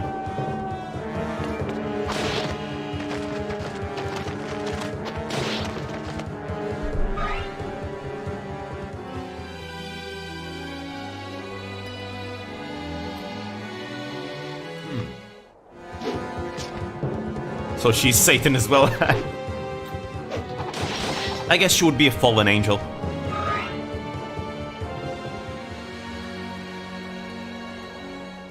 But basically, in the Rosemi lore, there was a previous Satan. And Rosemi is the new Satan. Satan is like a title that can get passed around. She revealed that in her new outfit reveal.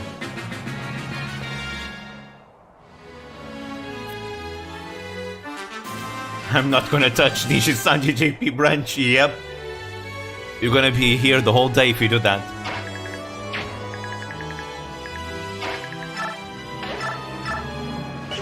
Ooh. Yeah, terrible hit rates. Free the prisoners! Alright, I'll just do this better. There's a lot of humans there, because a lot of Nishi-Sanji members are high schoolers. The characters, at least, are high schoolers. Because that's kinda Nishi-Sanji's vibe for a long, long time. It was a more casual entertainer high school vibe. Though they also have a lot of fantastical characters in Nishi-Sanji JP. Some of them, I guess.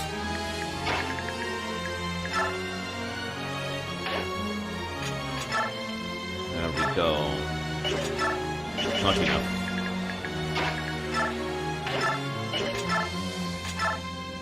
There we go.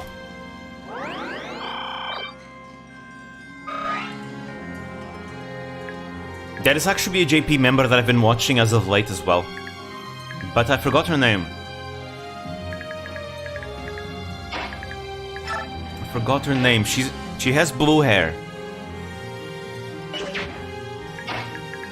Chigusa. Her name is Chigusa.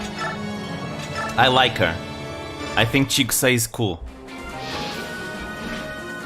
Because the thing about Chigusa is that she has these very big, energetic extrovert vibes, right? I really like that. I really like that a lot.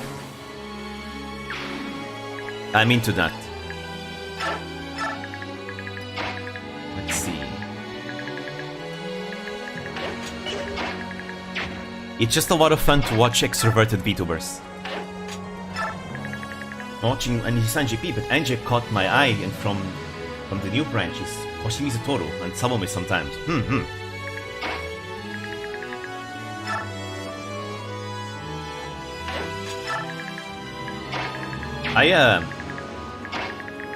I give a look to Salome every once in a while.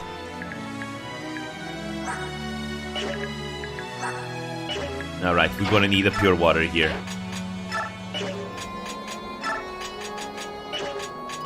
Give me this. Give me this. There we go. And equip the hand axe. Use the pure water. There we go. That's 7 rests. We can survive this now.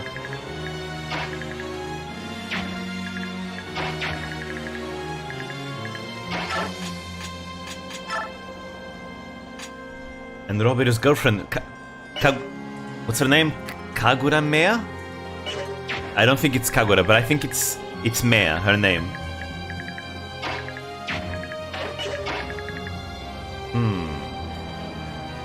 If only I could shove him one more time. But I don't have anyone that can do that. Kagura Mea, okay, I was right. Nice, nice, nice. Uh-oh. Well, this is bad. She's gonna transform.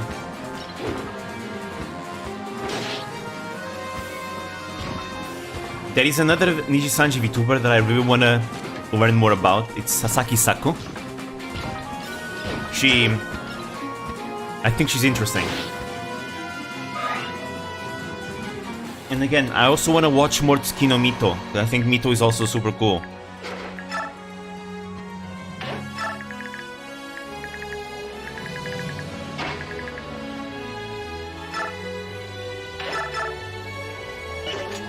Alright.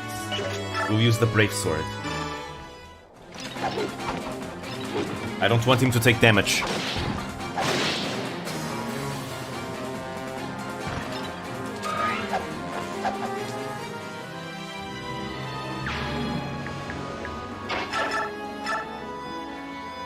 Aha! Kagura Mei is from Nishi-Sanji. It's not from Nishi-Sanji. Isn't she in the independent? Or is she from like another group?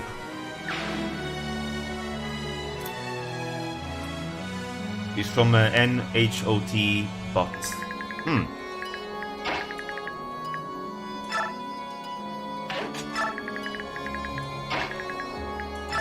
Chinese Japanese idol Vtubers group.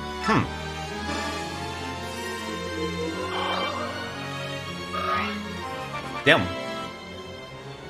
Considering that, I'm actually surprised she's allowed to.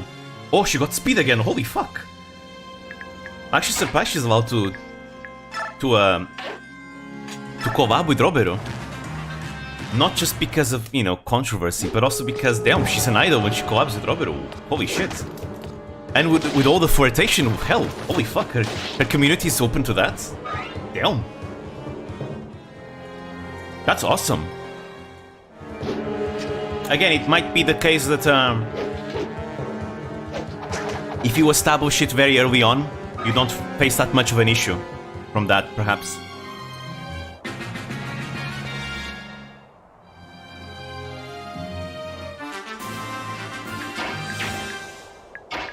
Alright, let's see. I want to give Jill another kill.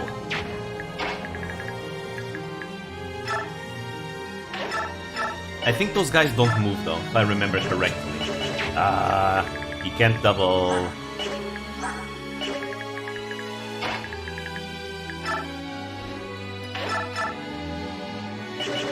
What a shame, you can't double.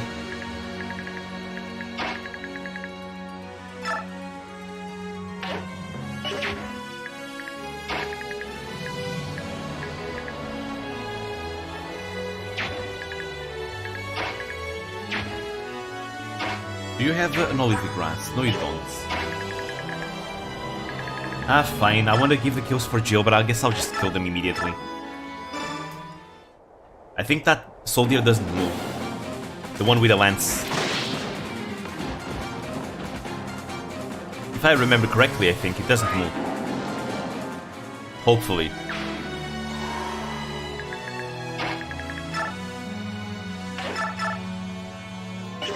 Yeah.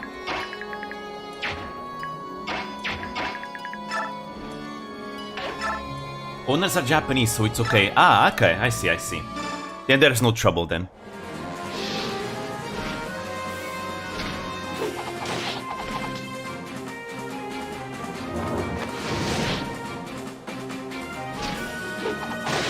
Oof. She doesn't take magic very well. Let's go! Give me a good one. Hell yeah.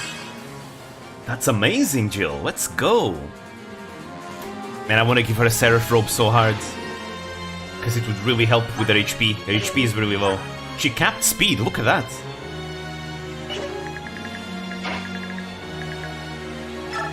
But yeah, those archers don't move, guys. Don't worry.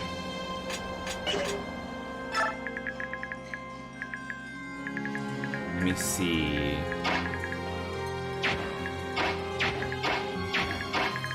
We'll do this. Break door. Hellfire. Who needs door keys? Or you can just break the doors.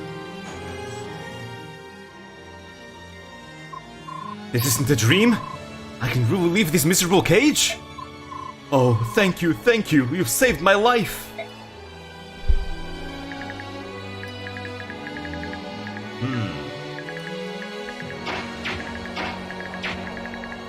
Alright. Let's see. Volo can kill this one.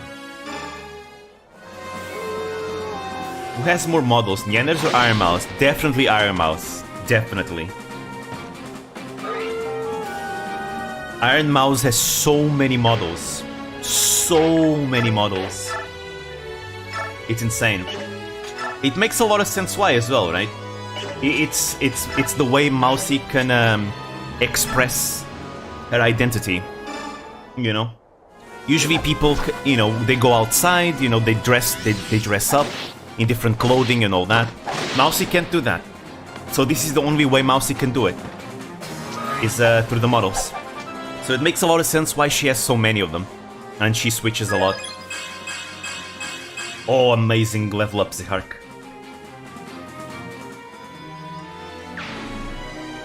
Edward who? Actually, isn't Edward dead? Yeah, I think I lost Edward. Wait, did I? Actually, wait, did I lose Edward earlier?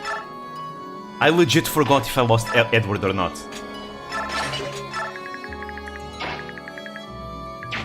Like, that's how irrelevant he's right now.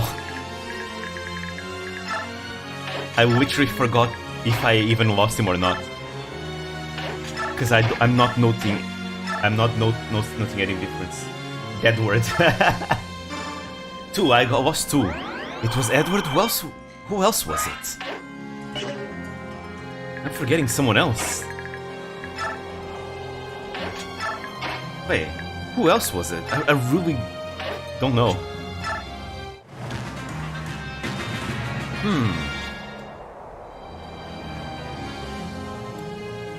2 chapters ago. Ah, yes. I lost Aaron and I lost Leonardo. The only members from the Dawn Brigade that remain are Nolan and Micaiah. That's it. And Soth, obviously. Soth. Everyone else died. Okay. You double? Can you double? Nah, he can't double. You gotta need more speed. I'm gonna give this one to Nolan. I'll give one of the archers to Jill.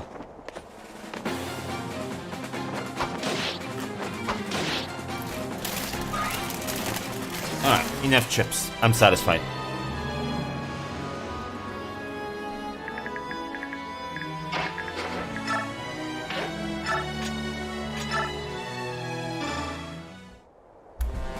Alright, back in action.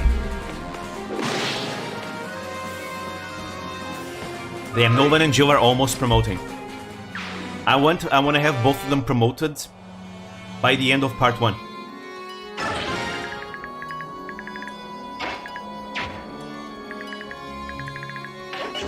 Let's see. If I shove one space.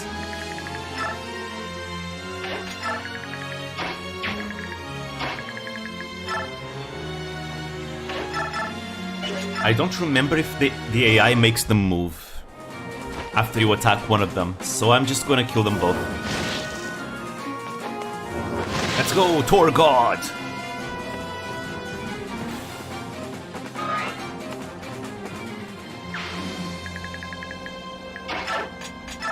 Shove, and there we go. Healing time.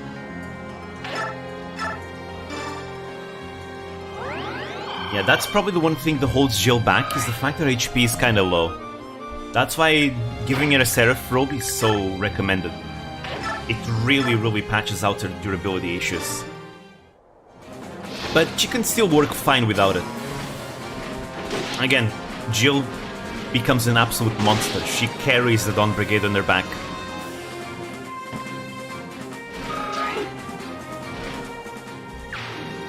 Alright. Also, you get more bonus XP if the soldiers actually reach the gate safely.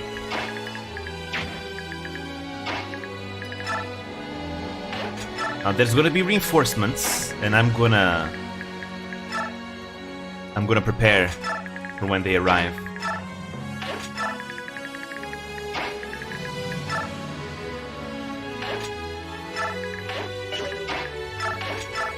All right, bring them. Bring it on! Oh, really? Reinforcements haven't appeared yet? Ah, it's only after turn 10. Right. You don't get bonus XP after turn 10, but, you know. I kinda recently understand why I don't like Russian Vtubers. There's Russian Vtubers? Actually, yeah, there is. I think there's one that I've heard about. What is it? Are they different? You're the Liberation Army. I've heard about you. I'll never forget my debt to you. If I survive and make it home, I vow to devote the rest of my life to your cause. I'll fight for Daein honor, like you do.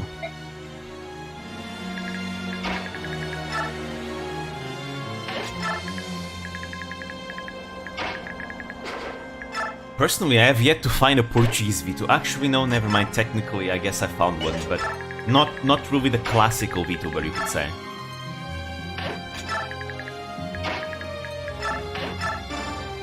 Here's some XP for Micaiah. She's getting so much speed.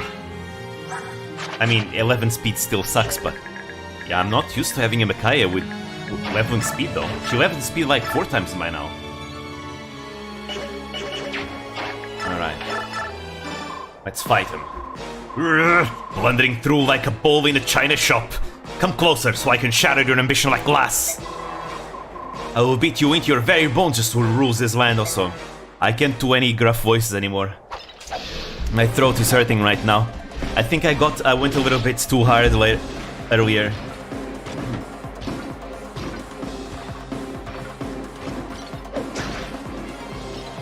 They're trying too hard to be cute girls and make cute noises. It's felt too bland and forced.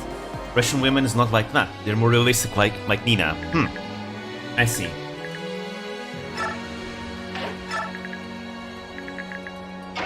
I think that makes sense, right? Because of the way languages sound and the way the phonetics sound. Sometimes some voices will just sound, in general, deeper, right? As well. And usually when you listen to Russian women talking, they usually have a deeper tone to their voice. So that makes a lot of sense, yeah. They need to embrace the Nina factor. Felt just fake as hell.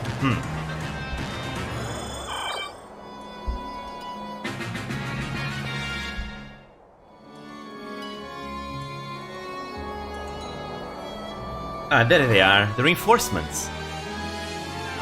Yeah, I want to kill them all, because it's XP that I get.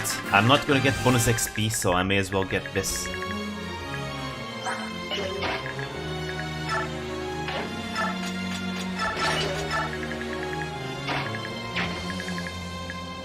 Let's see, I'm gonna give the boss kill to Jill still. Also, the accidental rhymes. Give the boss kill to Jill still. I imagine cute Russian VTuber who might be herself, it's gonna be like Tenma. You know, it's funny, I thought Tenma was Russian at first. The first clip that I watched from her, I was like, damn, this accent is thick. And some of it kind of sounded like it. But then I started listening to her more and more. Wait, no, this is a Japanese accent, never mind. But yeah, I love her accent so much. She's improving though, her accent is improving, but I love her accent so much. Thought she was French. There is a VTuber who has a very thick French accent. His name is Sari. I think that's how you pronounce it, Sari. Though she doesn't like her French accent. I think you get even banned if you speak French in her chat. She does not like her own accent, which is a shame because I have a friend of mine who loves her a lot because of her accent.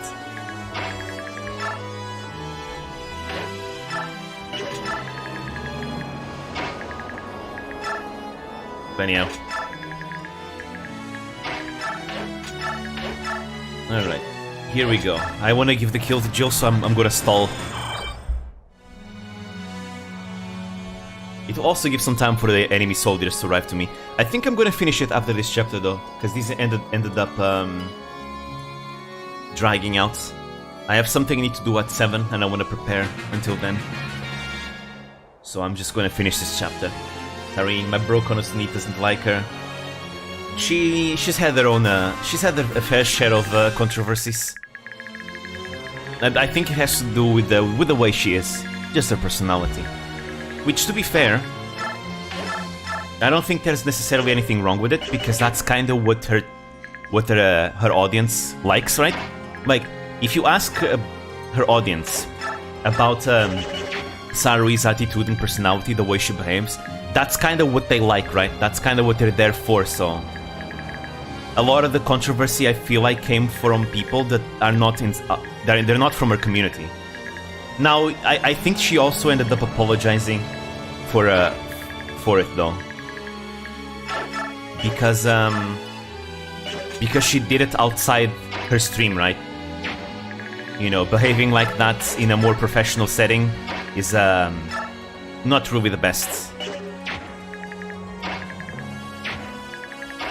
But, you know, I don't hold anything against her.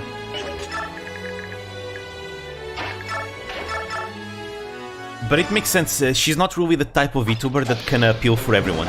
And that's fine, honestly. Again, it's just like Pippa, right? Pippa doesn't really appeal to everyone. And I don't think she would even like that. Same thing with Tenma. There's a lot of VTubers that are completely fine not appealing for everyone. I mean, that's kind of the beauty of VTubing, right? We have so many different VTubers that appeal for many different audiences. Really cool. Chibidoki is great too. I've watched a little bit of her. Yeah, she sounded a lot of fun. Usually, the clips that I watch from Chibidoki tend to be the ones that appear on Nags' show when he reacts to VTuber clips.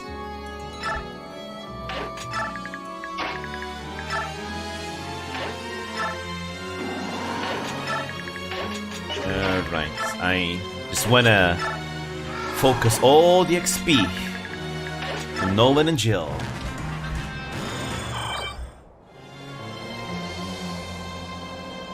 I could also boss abuse, but I'm not gonna do that. That would also take too long. There we go. Hehe, you missed. Take that.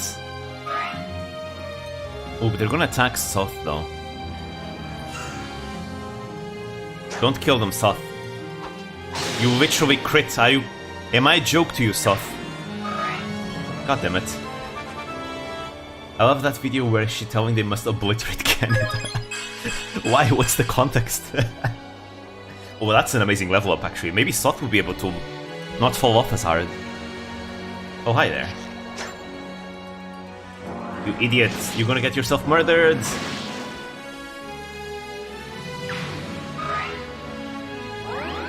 Ooh, I'm a bit sleep deprived. Oh, he healed. I'm a bit sleep deprived today. Oh, wait. There's guys over there. Oh, hi there. Guess she's a Mary. Oh, gotcha.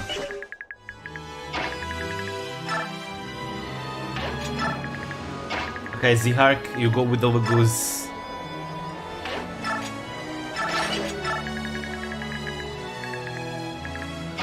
This is more than I was signing for. There we go. Daein.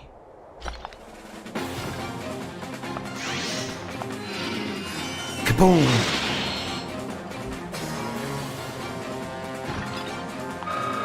Nice. Actually, what level is Micaiah? She's level 12. Huh. Let's see. I'm gonna give this one to you. Go, big tiger kill. She has stated her middle name is Thundercock. Damn. And it's a Chad name.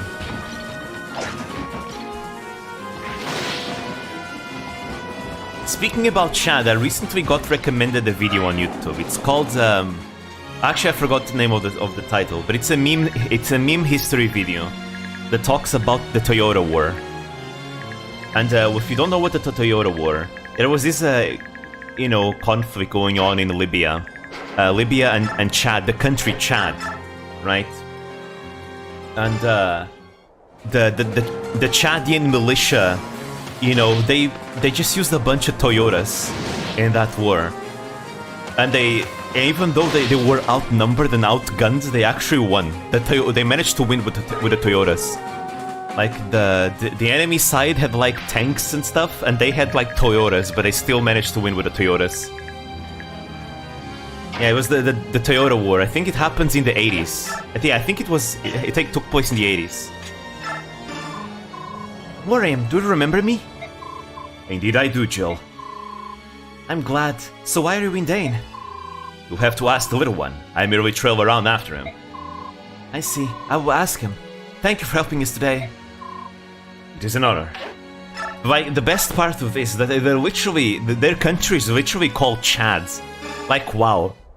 And then you see the video and you see, like, here's the Chadian militia. It's great. legit Chads. They were just highly motivated soldiers, that's all. And they managed to win with that. What is a friend? What you mean?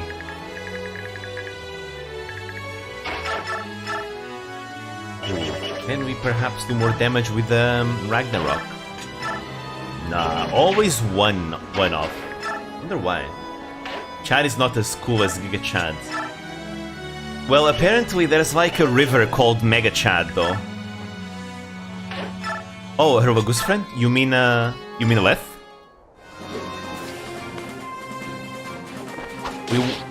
We're gonna have to wait until part 2 until we see Leth again. Because Leth only appears in only starts to appear in part 2. And then we'll get her sister in part 3 as well. Yeah, there you go.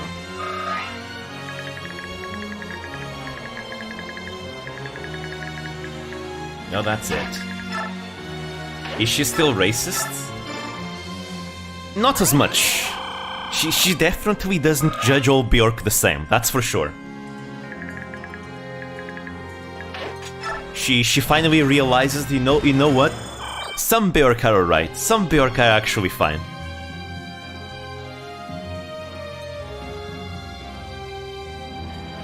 So she overcame a lot of her racism. Uh-oh, this is not good. You idiots.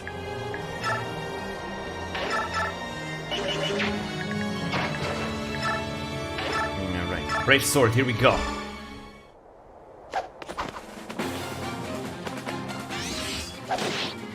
Shinon is still racist, though. He's a character that stays racist throughout the entire series. He does not even care.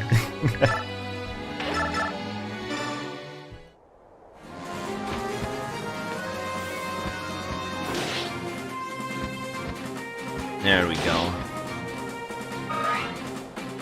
This way we can protect the soldiers. Alright. Back at slowly grinding away the boss. Actually, no, we're about to die.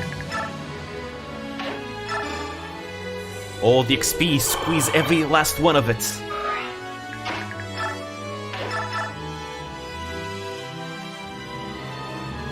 Right. Yeah, this is fine. No crits on the enemy side. By the way, Storm Sword is a better version of the Wind Edge, by the way. Less accuracy, more attacking power. Like, let's well fly and piss off. I might use him though, because he's actually really good in this game. I mean, he's decent enough. He can kill anything he sets his sights on. And he's really tanky as well, in spite of being an archer. And when he promotes to his last class, he gets 3 range, which is really cool.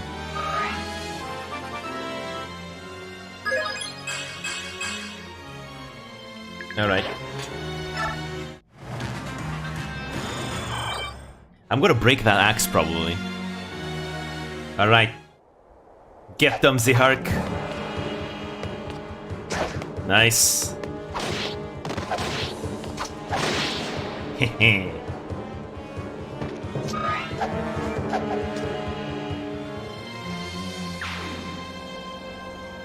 Oh shit. Don't get doubled. Wait, really? You get one shot? You're wearing armor, for fuck's sake. What? Ouch. He got one shot while wearing armor.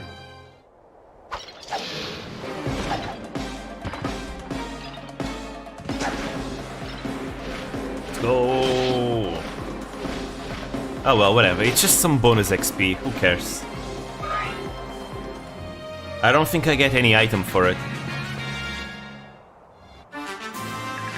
Ah yes, go in front of my guys are trying to help you.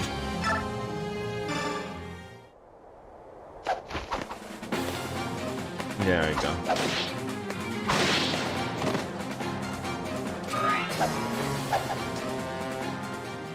Done.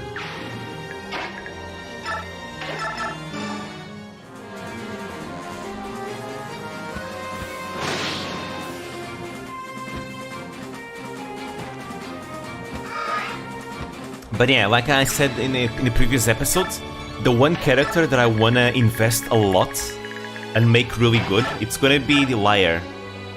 It's Left's sister. She's one of the worst units in the entire series, and I wanna use her. See if I can. So I'm gonna give her every single stat booster. Because Lagoos get double the stats from stat boosters.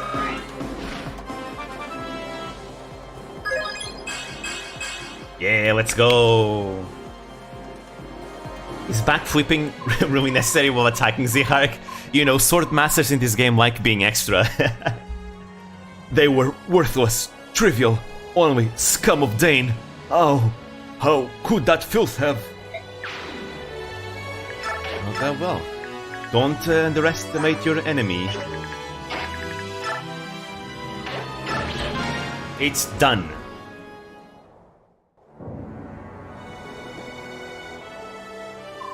See here, Soth. Who were those three and where did they come from? Would they join the Liberation Army? Okay, I need to chill on this voice. I can't do it. My throat is hurting from doing it earlier.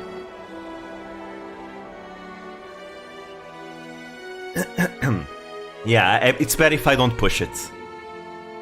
It really hurts my throat right now. They are my personal acquaintances from Benyon. Yeah, they can handle themselves in a fight. But if any more Lagoos join us, there will be problems.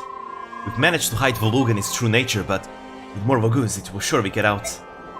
Any such backlash can be extinguished with proper punishment. But Lagoos, they're powerful and expendable. Just what we need. By all means, invite them to join. Hello, welcome. They're good friends. I'm sure they'll agree to help if I ask. You mumbling creep. But isn't it the prince and not you who should make those decisions? Question me not, young Soth. My words are the prince's words. You need to understand that. Isn't that right, my prince? Yes, that's right. You should do as Yuzuka wishes. He wasn't even listening. I see. I'm glad you see. Now quickly, go talk to your friends and see to it that you don't foul up. Sussy. I don't know how Peleus doesn't see how sus that guy is. How did you get here so soon? More importantly, how did the investigation go? It went great. In fact, we finished up so quickly that we flew here to back you up in case you needed help. Oh, sorry, I haven't introduced myself yet. You're Micaiah, I take it. I'm Tormod. 3 years back, Soth and I were in the Crimean army. Sorta. We fought side by side as mercenaries under Ike. Of course, General Ike, again. There she is, jealous again. I beg your pardon? Nothing, don't mind me. So, anyway, what is the investigation Soth requested of you? I began to doubt that the Apostle, Benyon's Empress, actually knew what was happening in Benyon. I didn't see you fighting Tormod. Oh, right, I didn't use him, right? In the previous game. At only 13, the Apostle may be young, but she's proud and upstanding. She'd never let these kind of things happen to Daein. Yeah, she's one of the best characters, honestly. Very, very well written. Soth kinda did, but kinda died. So I asked Tormod to fill her in on what was really happening here. This is what we learned. The Apostle had noticed something shady about Daein. She was investigating it on her own. She traced the ones pulling the strings to a certain faction of senators. Now she's snapping mad but without proof, she can't publicly move against them. See? The Apostle is innocent. The Apostle is not racist, guys. She's trying to help, but she can't because, goddammit, those senators have way too much political power. The Apostle is the highest power in Daein. Even so, she and the Senate are rarely on good terms with each other. So she promised she'd help us however she can. She said to do whatever is necessary, and that inspired me to find you sooner than later. I see. So I can depend on you having you three around for at least a little while? It would be great if game you save files and change plots of people survived the previous game. Yeah, it doesn't really do that. It only affects the gameplay. I mean, there are some parts of the game that are affected, like in terms of dialogue, but it's very minimal stuff. Very, very minimal stuff. Yeah, your old pal here is going to take care of everything. Just try getting rid of me. I can only try. What do you mean by that? Ah, you're as blockheaded as ever. Alright. Oh. That's Soth. He looks happy for some reason.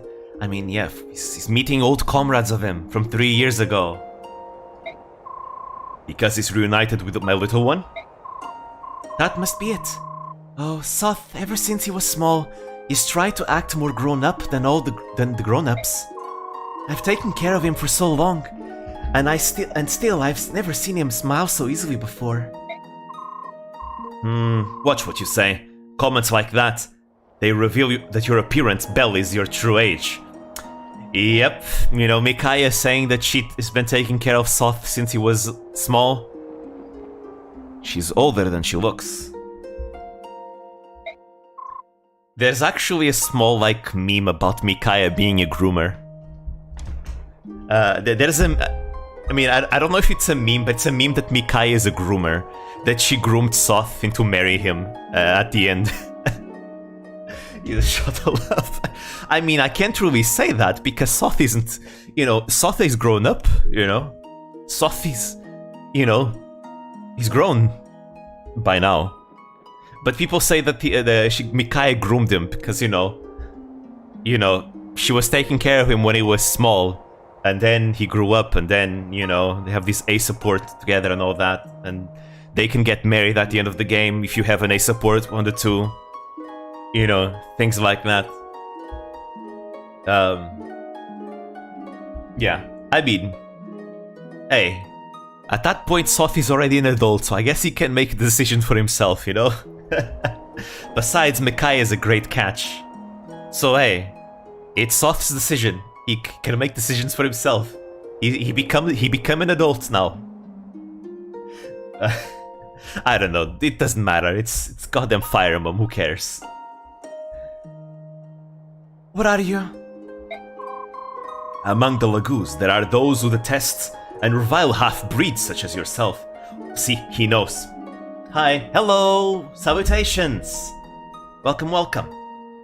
But yeah, so here's where we know that the Lagoos can sense the branded. That's how Murim knows. Among the Lagoos, there are those who detest and revile half-breeds such as yourself. Nice voice, bro. Thank you. Thank you, thank you. I appreciate it. I want to become a voice actor. Okay, so Soth is Gerantophil. I don't know what that is. They call you parentless and deny you any Lagoos heritage, honor, and dignity. Take due care. Oh no.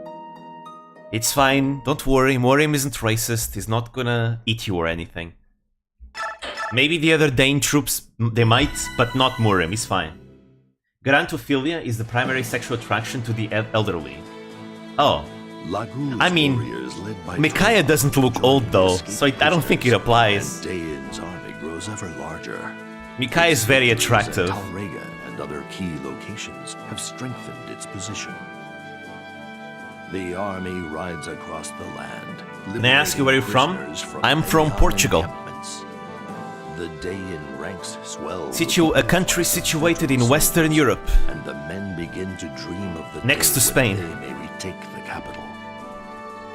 Like a fever, conflict grips the nation. The night will be long before this fever breaks. Let's go, the revolution is working! All eyes turn toward Daein's capital as the liberation begins what all believe will be a long and bloody march. What is this, the joke about Spain?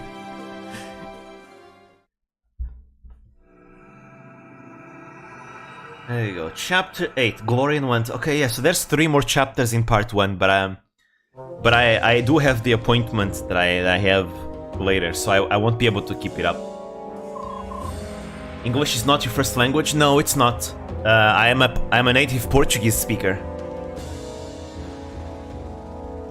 You summon me, your grace? Gerard, there's trouble. The Apostle has formed an inspection team. She's dispatching into Daein. Uh-oh. I've arranged to meet with the Senate's Vice Minister Duke Garros. If we ask him the favor, I imagine he could discreetly sweep their findings under the rug. He looks like Oliver's brother.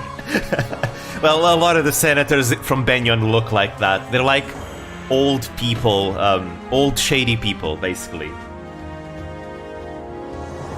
With quite rotund physiques, but not as rotund as Oliver, that's for sure. But in the meantime, you must obliterate the insurgents. Once that is done, we'll devise excuses. Understood, sir. What's the plan? Will the senators be able to cover up this mess? If the inspection team and the rebel army ever cross paths, even the Senate won't be able to hide the truth. Ryzen's so pretty good, man. I really like your video. Thank you. That really means a lot, man. Thank you, thank you. Hopefully I can keep delivering in the next video as well. I want to make them better and better. Always better. I'm working on uploading a short next week, and after that I'm gonna start working on the next guide. It's gonna be about Takanelui. Anyways, we'll lure the rebels to Shifu Swamp. We'll plan tales of a mass execution there, and they'll be sure to come. Then we'll trap the malcontents and wipe them from the face of the land. That's their next plot. There we go, Micaiah tending to the injured. Even more reason as to why the Daein people love her. Literally, she has healing hands. You know, wanna know something interesting about healing hands? Is that, again, there's a lot of criticism as to why people like Micaiah so much, as to why the people of Daein like Micaiah so much, right? And they call her a Mary Sue, but like, it makes so much sense. Not only is she a symbol that literally fights in the front lines together with her troops, she literally heals people, and hell, if you go back to the Lord of the Rings, the people of Gondor start loving Aragorn because he has the power to heal people with his hands. After the Battle of Pelennor Fields, that's exactly what it does. Micaiah here is just healing people. That only is gonna make people like her even more. Hell, if you think about I'm stuttering.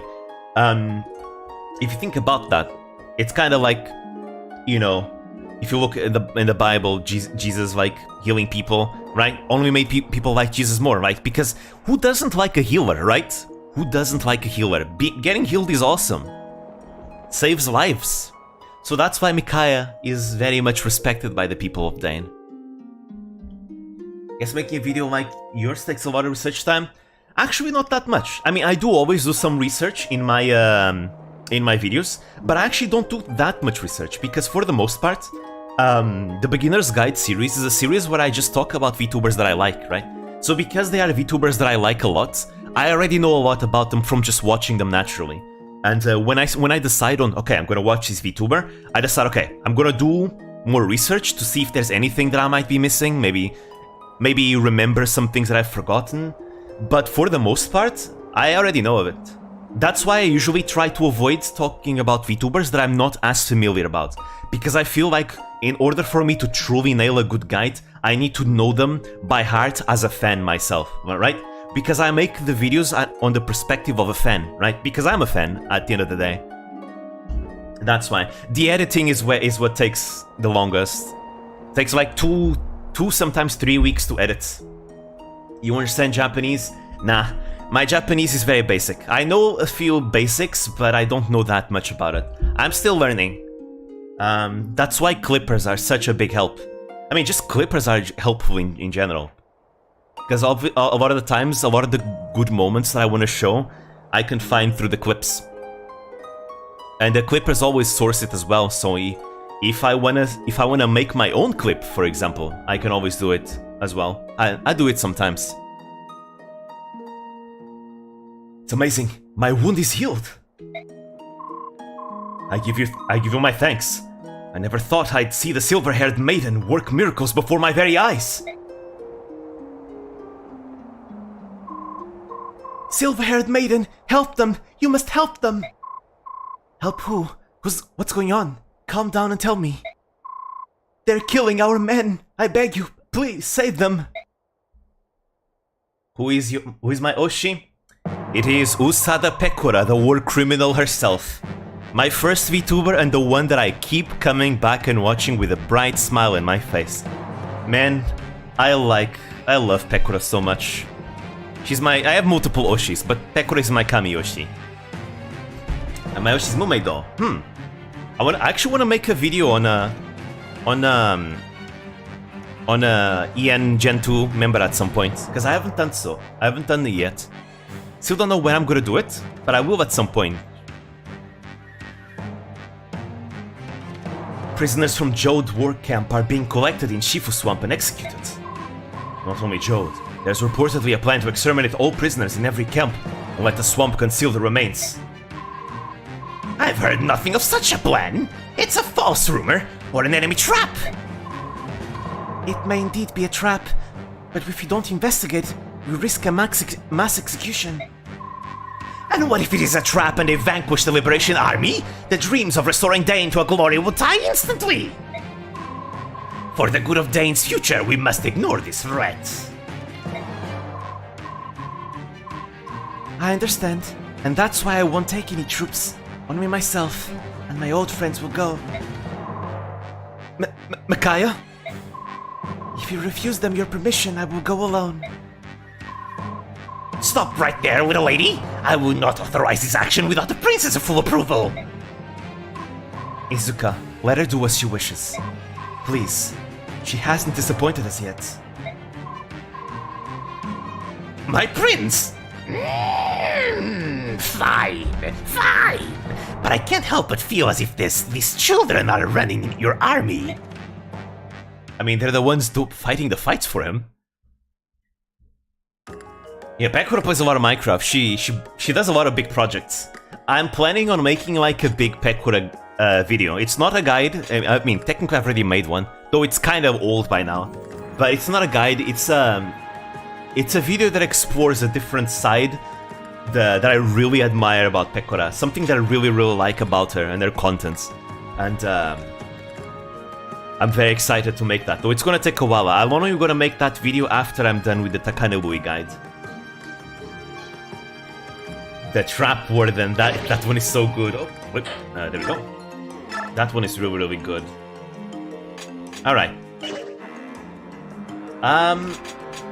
I am gonna end it here though. We've been going for a long time, and I do have an appointment with someone else in half an hour. I'm gonna discuss something about tomorrow, so that I'll be able to schedule my stream tomorrow. So yeah, this was enjoyable. It's been a while since I've had streams, so I was kinda out of practice. I felt rusty. But yeah. Feels good. We'll finish part 1 next week, because we're gonna stream near this Saturday. But yeah, thank you all guys for coming. See you next time. Sweet dreams. Bye bye.